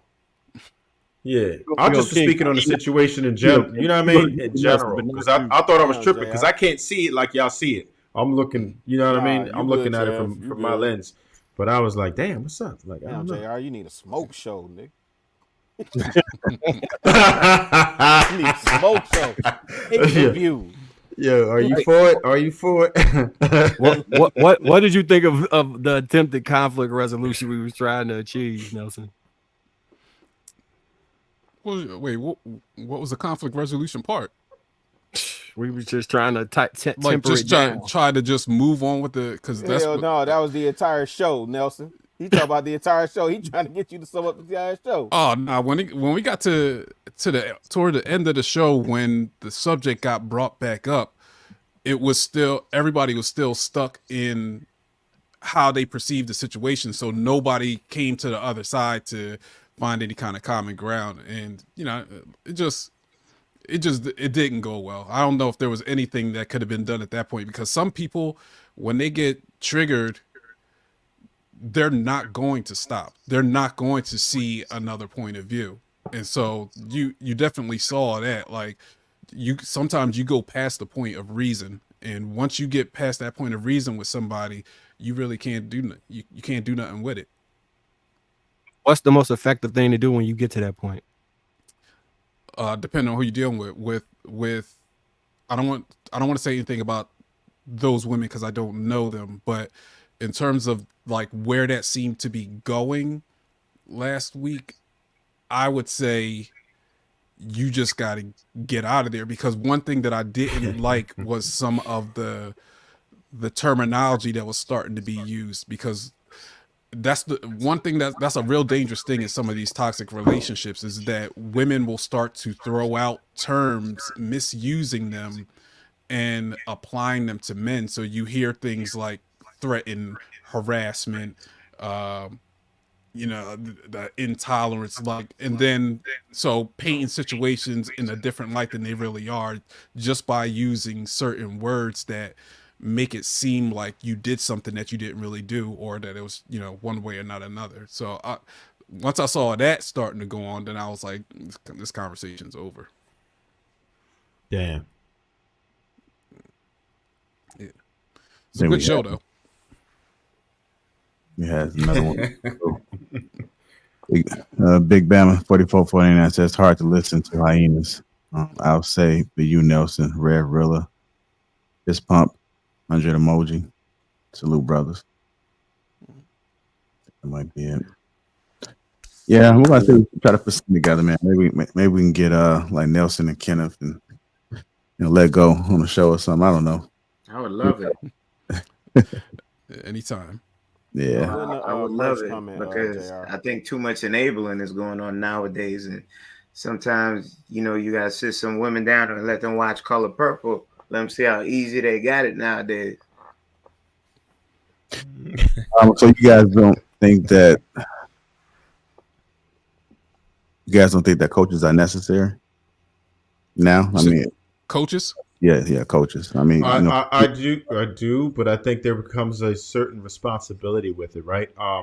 So there's certain topics that I know nothing of, I wouldn't address. If I don't feel like I'm fully aware of what I'm talking about, and I can actually help you, and I'm experiencing that, then no. I think coaches are absolutely necessary, but you have to you have to do the work, right? If you're coaching something that you should be certified for, then yeah, make sure you have certifications, licensing, whatever it is. You have to be qualified. That's the main thing. They're definitely necessary, but you must be qualified to be saying what you're saying. That's all. That's all I would say. Be responsible about it. Anything that you're saying to someone else that they're going to take heed to, you have a responsibility with that. Coaches need a governing body. Like counselors, we have, you know, the American Psychological Association and our own state entities that govern the way we practice. Coaches don't have anything. You can go online and, you know, get a certificate immediately to be able to coach. And the problem is a lot of coaches don't know what the boundaries are, so they start crossing over into the mental health sphere and start giving advice based on that. Like there's a woman that coaches, like there was literally a woman that was coaching online and giving a guy came onto her show and talked about how he was abused when he was a kid in his family. And this woman who calls herself a mental health coach goes on and tells this man he needs to go and confront his abuser. And if you're in that counseling world, you know, that is incredibly dangerous because it can end in a myriad of different ways, and you can be held liable for that, especially if you're practicing without a license. So the fact that you think that you're a coach and you're qualified to give these types of tips and advice, you don't realize how dangerous it actually is for yourself and for the other person. And you know, and it's the same thing with Lecco. He calls himself a child attachment coach. That does not exist. That is not a real thing. And so that's a problem. Emotional detachment. Emotional detachment. I'm not here, so I just No, that's not the comment. But I just wanted to make it clear that childhood attachment is not a profession. You can't do work based off of that. Just that everybody knows, like, you need a qualified professional. If it doesn't say NCC, like nationally certified, LPC, LCSW, LSW, don't listen to anything else. That's my reason for asking when Nelson started speaking, if he was certified, because a lot of people play that dangerous game. And when you hold them to task, okay, who are you under? Who's your mentor? What licenses do you have? And then they start getting tripped up, and those people should not be allowed. That's like dangerous. You could go up on charges for giving people advice on things because you read 71 books and you boast off and you do this and that. I'm like, okay, what's your qualifications? Where'd you study? What certifications do you hold where you're in compliance to speak what you speak? Because you can cause somebody to catch their death from words that come out your mouth. Yeah, we carry malpractice insurance to make sure if we do anything wrong, or God forbid we just get sued in any other case, that we have professional liability. We have company or organizations that have our back, that look out for our best interest, so we don't lose our house. And like I said, it's a dangerous profession. So that's just like, it's just something I'm really passionate about. So I don't like seeing some of the stuff that I'm seeing. And that's not just Lecco. Like, this is literally across the board. I see it. I'm seeing a whole lot of different coaches spring up everywhere. Did me and Trev do it? Are y'all coaches? Have you seen us do it? No, Yeah, I'm just saying. Y'all do it every week. What really? Get out of here. No, I haven't seen you like really broach the topic as like giving people advice that would lead to harm or anything that was in the mental health realm. I haven't seen anything like that yet. So I'm just making sure me and Trev clear from this smoke show. So no, we just gotta say, just listen, just stay in your lane. You good, you know. Like I do give advice. That is what it is. But I try to make it sound advice, and I don't claim anything. You know what I'm saying? Like if you like my perspective, I think it's healthy to exchange perspectives. But again, you got to be responsible about it. True. Well, Trev, pardon me, Trev, when you say those things, do you give a disclaimer? When I say what things? When you said you give him, he does. He you, says you in give my personal opinion and my personal experience, my anecdotal experience. I say the same thing. That's why I Mhm. was curious. Did he notice that? So I'm not saying I'm a coach or emotional attachment therapist or none of that stuff, right? I'm gonna let go stand on his own about that. But I will say I've seen the building blocks for ineffective relationships and for effective relationships. And the way my brain processes information, I've been able to pull those things out, and I can consistently make it almost to the point where I could look at somebody else's relationship and wish I could jump in their body for a month and like I could fix all of this for them. If I could just jump in their body, I could fix this shit for them. Yeah, But the stuff you're talking about a totally different thing. Like when you're talking about relationships, it goes past the line when you start talking about, let's say you start talking about relationships and then you start talking about trauma inside of relationships and how people function and how people need to deal with trauma and stuff. That you see how like that's starting to go beyond the pale of advice, and now you're like going into like clinical territory. therapy, yeah. No, when it comes to people trauma, I can respect it. I listen. I won't interrupt them. No matter how crazy or wild, whatever they saying is, I'm gonna let you get your complete thought out so you can feel heard. You know, I'll validate that they actually feel that way. I'm not validating the experience, but that they in this moment feel that way, and then offer whatever suggestion or opinion I have moving forward. That's my formula for how I approach that. Okay. Okay, let me write that down. Okay, so you don't interrupt them, so that because you want them to feel like they being heard. Okay, and then you validate what they're feeling, because it's like, who am I to tell you that you're not feeling this way? But you may not be validating the experience, and then you give your opinion. Right, because think about it. People that lead with when you see the consequences of somebody acting up inside of a relationship and they say it's because of my trauma, the conversations seem to go that way a lot, and so you get stuck with like, well, how should I deal with this? I can't really rebut them because now they're saying that this is their trauma doing it, but I don't want to make them feel like what they did is okay. So you fall into that. We keep falling into that trap. So yeah, definitely validate that they feel that way, and you got to just reframe like your disagreement or your rebuttal so that it doesn't come off as you're attacking their experience of trauma. Yeah, like I always tell people, there's a lot of power behind listening. It's really hard. It's really hard for people to listen, and that's sometimes that be all. That's all they really need, right? They want to be heard. Like the one thing that I learned that I think a lot of experts or people that may have read books or even gone through this is that there are certain words that can help carry over to that soothing or whatever it is that they need. It's because you can say one word, you can just throw everything off. So I think that you have to be. So it's kind of almost like you have to phrase things in a certain way so that they receive. I was having, there's somebody that I speak with, and I just try to do more listening because no matter what I say, I haven't figured them out yet. I haven't figured out how to really tell them what I need to tell them or what I want to tell them without them getting offended or trying to. They get elevated too quickly. Like there's a lot going on. I can't really explain what's going on, but I just know that they just having a hard time for whatever reason being able to accept advice or to even have like a dialogue where it's not coming off like they know everything.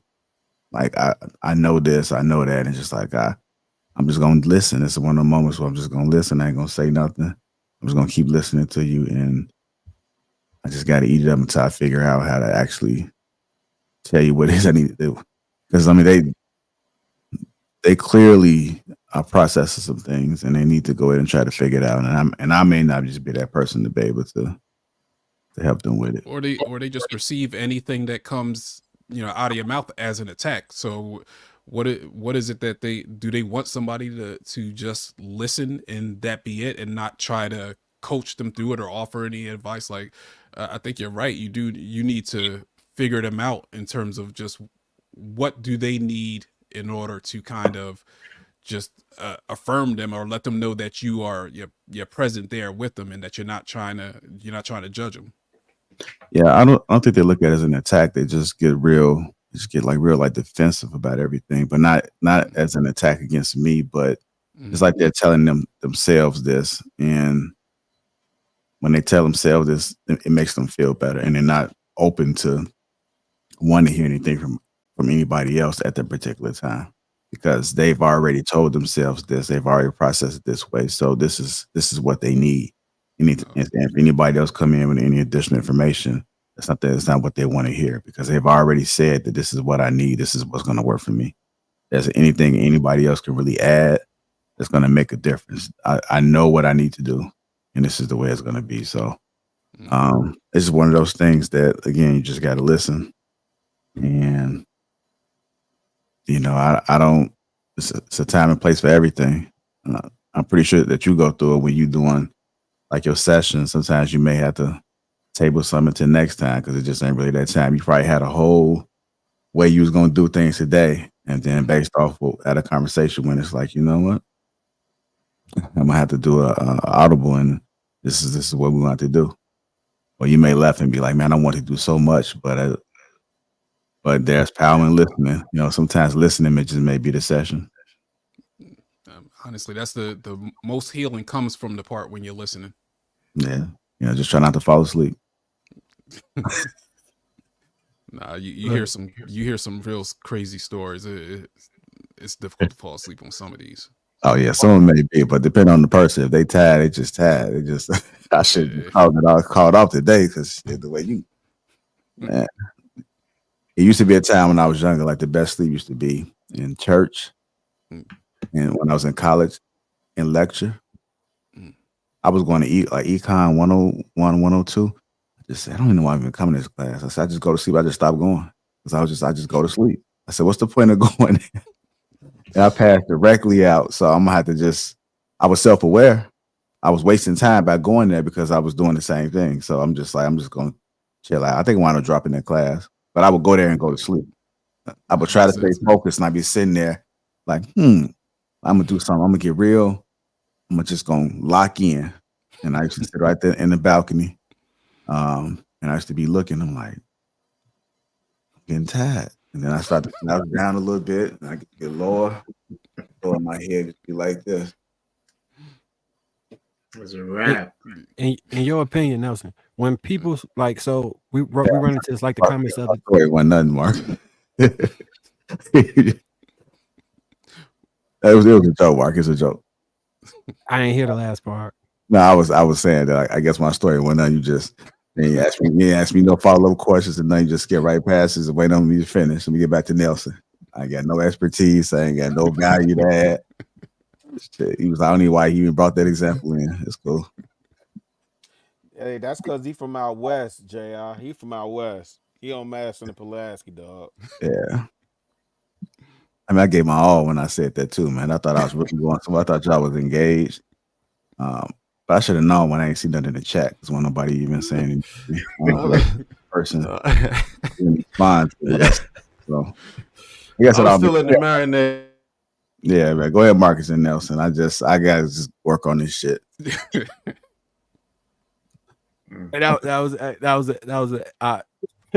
was so JR. I'm gonna go read some books so I can just learn how to articulate a little bit better. Maybe. I appreciate you sharing that story, brother. I apologize for my. We just talk about the power of listening, and I didn't feel heard. That's what I'm saying. I appreciate you sharing that story. Jana's listening. Dale's laughing as usual. He always laughing. It's a tough time right now, man. I was being vulnerable, opening up, man. But y'all go ahead. All right, so Nelson. No pause one. Was it Trey? Yeah, yeah, definitely. Y'all go ahead. Oh man. go ahead, Marcus. My bad. All right. So to the people in the chat who be saying like, "You're gonna let her say this? Stop her now." How beneficial is it to a conversation to interrupt somebody in the middle of their thought to check them? Oh, I don't like that at all, to be honest. Well, not check. I think the big thing is when they say that I didn't say that, or they feel like that they're misquoting them. Like cutting them off because you're saying you're being misquoted. Yeah, or like you don't have to finish what you're saying because what you're saying is something that I didn't say, and you're going to be wasting your time by saying it because I never said it. So they'll try to stop you because you misquoted them, and then also stopping you because it's just a waste of time. No, Or to add on to that, or the people who you about to say something you don't think they should be saying, like they are about to list a stat that's incorrect or run with a narrative. How beneficial is it to stop that before they can start? I mean, I guess in general, I just always think that like if you're going to say something wrong, I want you to get your whole thought out so that way I can rebut it and like kind of just thoroughly destroy your argument. Because if you interrupt them when they're in the middle of a stat, they're always going to have that like plausible deniability to say that I wasn't going to say that, or that's not what I mean. Like you, so I always think it's just better like get your complete thought out, unless it's something that's like flagrantly like just wrong or disrespectful to the point where it's like you're about to say something that it, is putting a narrative out about a whole group of people, those types of things. But if they're just going to throw out a bad stat, I want them to get their whole thought out so that way we can correct it and, don't have to just really destroy the argument. Can you give an example of what you think something would be destructive enough that they should be stopped?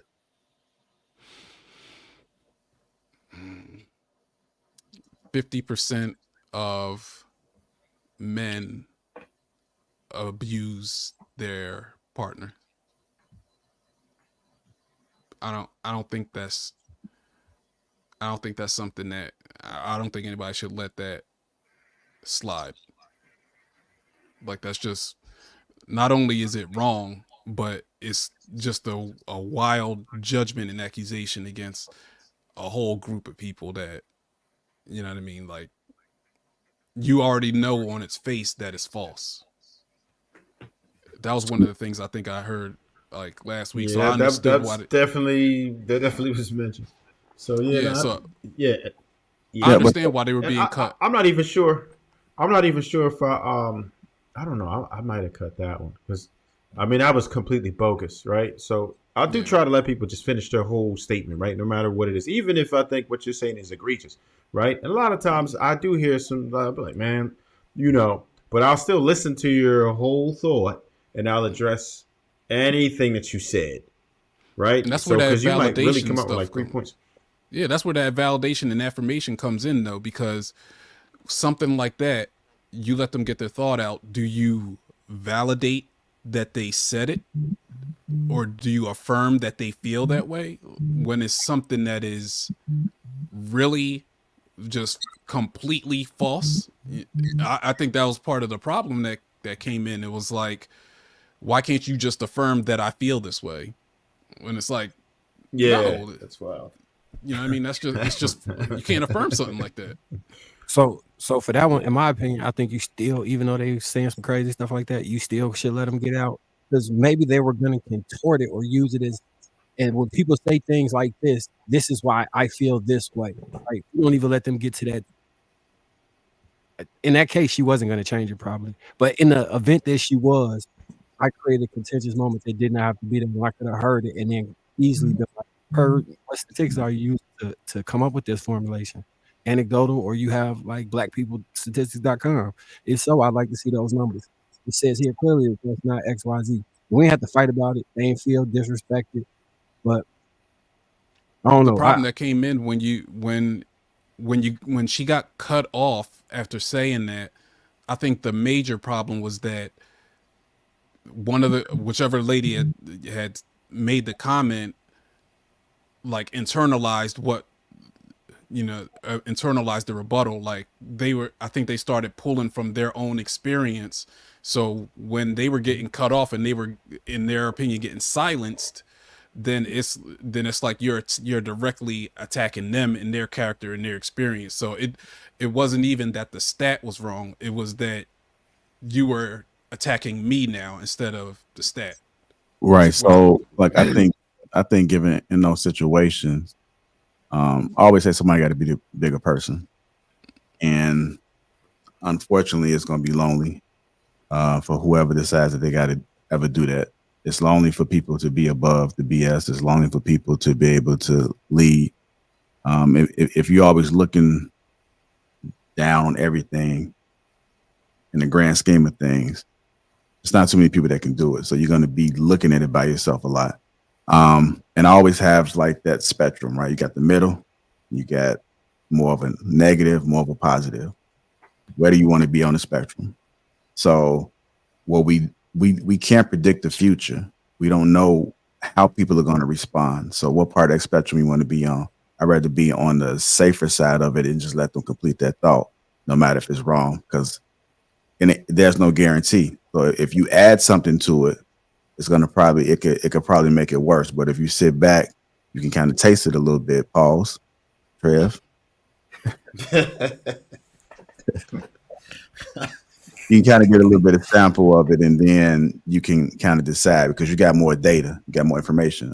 I'm like Marcus. I like to get all the data I can, all the information, and then be able. To me, I feel like I can make a better decision if I have it. So it's like seasoning. You can always add to it, but once you add to it, then you can't pull from it. You can try to do damage control. You can try to water it down, put out all type of water in and try to make it. It's still salty at that point, and then it's too late. So if you can kind of creep up on it and be able to add a little bit here and there, then I think you're able to make a better decision. So I just think people should let people finish, no matter how wrong they may be, because you just never know which way it may go, and that's with the power of listening. But a lot of people got short attention spans. I mean, let's look at social media, right? That's the reason why they come out with these shorts, because people just, I don't know, they just go somewhere else in their thoughts. And then some people can't remember all of that, man. Like they're not thinking about jotting things down. They don't want to lose their thought. They already know what they want to say, and they're really just not trying to listen. So then we find ourselves in these situations where you had these explosions. And then what happens is that you also got to factor in too the example you're going to set for the panel. So once you start interrupting, then everybody else is going to start doing the same thing. And then they're going to bring back, well, you didn't stop him when he did it. Right. So to eliminate that's that whole spectrum, like which way you want to do, because if a person that looks at everything, they're going to see that that's a possibility that could happen. But again, people don't think like this. That's why I think it's lonely. But I like to try to process. Trust me, I feel it too. Like there's something that ticks in me that wants to cut in at times when people talking. It's times I don't want to hear nothing they got to say. But I understand the benefit of listening, because I could be wrong, or they may about to say something that I didn't expect them to say. So I just leave a little bit of room for that. And that's how I try to approach every situation. Was I always like that? No. But I like to always apply more logic to things, like logically, for whatever reason, however we measure things on earth. Like there's a system that I have, and logically this seems to make sense to me. So if it logically makes sense, then that's what I want to lean on, no matter whatever I'm feeling. To me, that's how I think that you are able to regulate how you respond. I'm not telling people don't be human. And I'm not saying that I'm the greatest at, well, I've came a long way, shit. I got to pat myself on the back as far as how I respond, because I wasn't trying to hit stuff. A lot of times I just respond. I don't debate. I'm not one of these people that debate. So I'm not really crafty with my words. I'm just more straight to the point and just like direct. And I'm not going to keep, if there's some BS, I'm more likely to muff you out my face or, get the hell on. But we can't do that nowadays. So yeah, I thought the statement was made, and if I remember it correctly, the statement was made and then it was immediately interjected. Like that I didn't have a problem with that because the statement was made in its entirety, and I think at that point everybody realized that it was false. Well, So it where was they like, finish is the question. Like where they finished after they made that was everything else that they had to say done. Because like sometimes people may pause and they may not be done, but they may have been done. But then somebody else on the panel will be like, "Well, they wasn't. I don't think they was done yet. No, I wasn't done."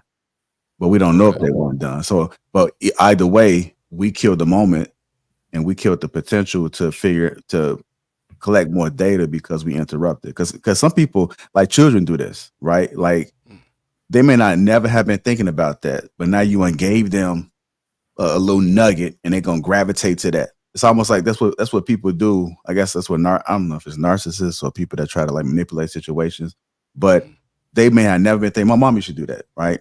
She'd call and say, and she'd say something in front of him. I say, don't say. I say he's very intelligent, and what he would do is he's listening to what you're saying. He's gonna use that later, and or he's gonna use that when I had this conversation with him. He may not never have been thinking about that, but now you gave him some room, some opportunity to be able to add something else to his arsenal when he come and try to come back and we had this conversation. So I think people play dumb, or they dumb when they want to be. I think a lot of people know, like they know a lot, and that's the reason why you gotta be listening. Listening is not only with words, it's with body language too. You know, like you gotta be able to look at your subject, and you gotta be able to understand what's going on in that moment. And you live in the moment. Like I love living in the moment because it tells you so much, but a lot of people don't even pay attention. A lot of people do not pay attention to what's going on, like right in front of them. Just listen. Just listen. Like I feel like active listening is a skill, man. Yeah, like when you be sleeping at night, trust me, they listening to you when you're talking in your sleep. Who's Gina? Yeah, you said something about Gina. Like crafty people would throw stuff out there and it may not never even happen, but you got to be listening to understand what they're doing. Like they'll throw something out there, it never happened, just to see what you're gonna say. And then you may fold on pressure. I mean, like they may have seen a name, maybe see something, and they just don't know, and they may be testing you. Talking in your sleep last night. it's called toxic. Who's Hey, what's going on in the chat? That example that you use with the seasoning, I think is the perfect example. You can always add to it, but you can't take it away. I think that's with words. That's with everything. You utilize that, you're gonna be gravy. Everything you said was spot on. Like, Man, my grandma told me because she used to say she cooked by taste. That's how you cook so good. She said I cook by taste. So she would always wants to get almost there, taste and add and see what you need. And that's how I do whenever I'm cooking. No, but I kind of got the mixture down packed, man. I'm pretty much on fire when it comes to seasoning. So I'm working on it. Yeah, man. I'm gonna give you a nugget, a sprinkle high. Like I always carry everything over the sink because I know I'm about to get messy. And I have about 13, 14 seasonings sometimes. It all depends on what I'm seasoning. I understand what it does. I know what salt does, and I know what seasoning does. So if you understand what cut, like if you drink alcohol, every juice don't cut. Every juice don't cut. You get some juice and be like, damn, why is this stuff take? Because it don't cut. You know, it's almost like a mixologist. I met this mixologist up in Tampa, and he don't even taste his drink. He just understand what goes in what and how much.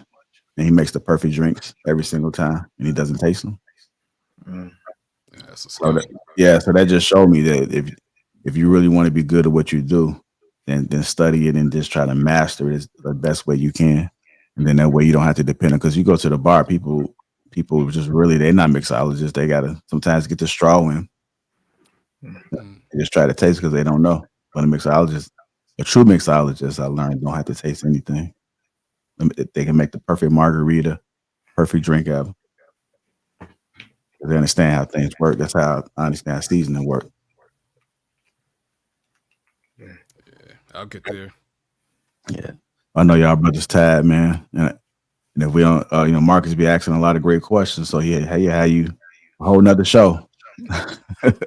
Yeah, a whole nother show. I sure had about 10 more questions for Nelson, but I'm gonna leave it alone. How was it? Nelson gonna have to start charging you, bro.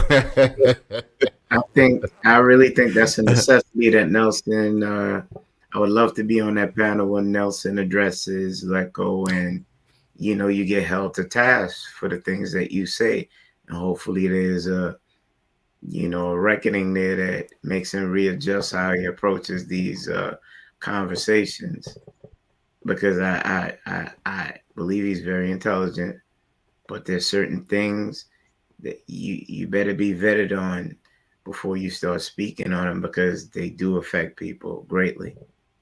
And I'm big on, like, you could try to pray it away, but you best go talk to somebody clinical after you done, took your crack and your sacrament, that little dash of wine. These people are more than necessary. So when I hear people say, oh, nah, I don't feel like sitting down with somebody, I'm like, there's a sad state waiting for you, because everybody needs someone to speak to, especially someone who understands the dynamics of, how to lead you where you need to be to get right. The only thing too, real quick, and I respect anybody that's a professional, but there are some professionals that don't carry themselves as being professional. There are some professional. There are some people. It's almost like RNs, right? You got a lot of people that become RNs just for the money. They don't really care about people, but they would, because they understand that that's the easy way. If you can figure it out, you can get through it. That you're going to create some money avenues, and then you mask yourself with all these materialistic things because you was insecure from the beginning. It's the same thing. I know somebody that has a private practice, and they said that they listen, but it's the same thing. You give them the same advice that you give everybody else. And I didn't know how to take that. I don't really know. They could just be speaking in general, but I'm just wondering how serious they are really taking it. So, a real one when after, like, you go to a session with them, and towards the end of the session, we do a summary of everything that we had been listening to. And if that person summarizes your experience to the point that you feel like they were right there, or they completely understand you, then they're good. Because that's 90% of it, is being able to put yourself in the other person's shoes and understand exactly what they were feeling and thinking. What is it called when you're right, and then you go to a clinician just to verify it? What, like a confirmation? Are you looking for a clinical term for it? Yeah, is there a clinical term for it? Not that I can think of. Maybe confirmation bias. So that happens a lot when somebody's people that suffer from gaslighting.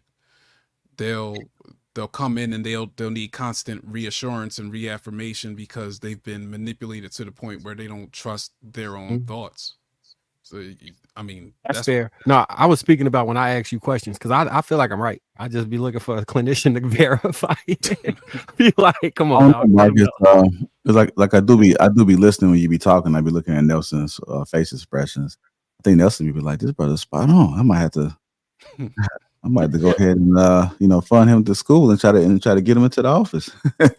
Yeah, no, I would have challenged you if you said anything that I thought was like way off. Yeah, I agree with a lot of your points.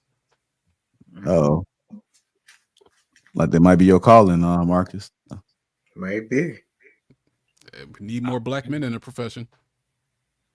I think I would enjoy that, honestly. No. Okay. I think I would enjoy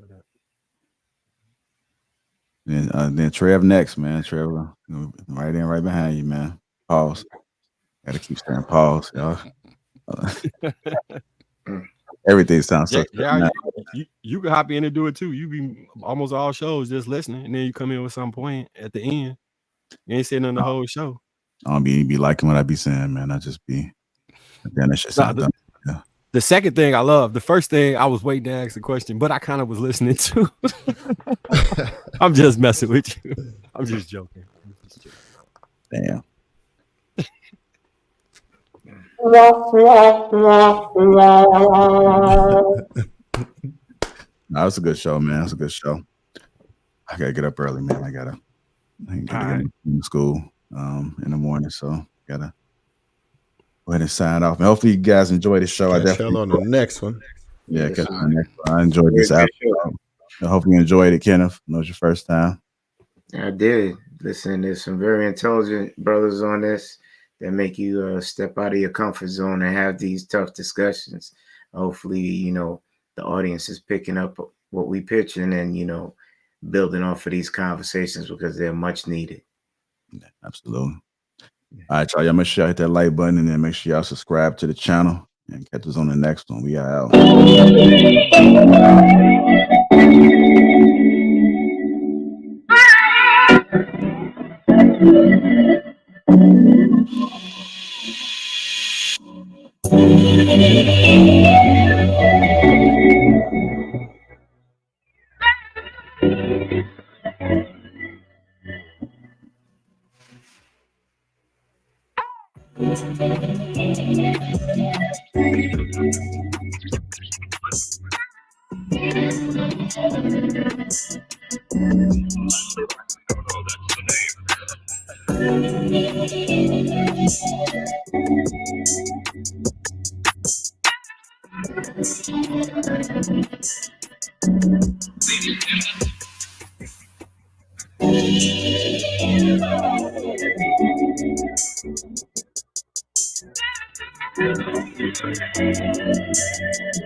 Bitch, I'ma go all the way up. They keep on calling my phone.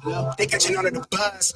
I got it out of the mud, but I'ma go all the way up. Girl from the shore, taking me out of the world. Bitch, I'ma go all the way up. Nice guy with a cold shoulder. You be cool, but I don't know you. Wrote a flower when I'm off the potion. Give me superpowers that I won't stop. To the bank roll on Supermassive. Big bank for the space chatter. Way up in a squad NASA. Copper field with the dark magic. Subtle flex when I run a race. Tell these rap niggas eat my dust. Lil Batty after cellular. Talking life and I will set it up. I'm a sharpshooter, yeah, Will Smith. Call me Prince Park, let me freshen up. Bay boy on the level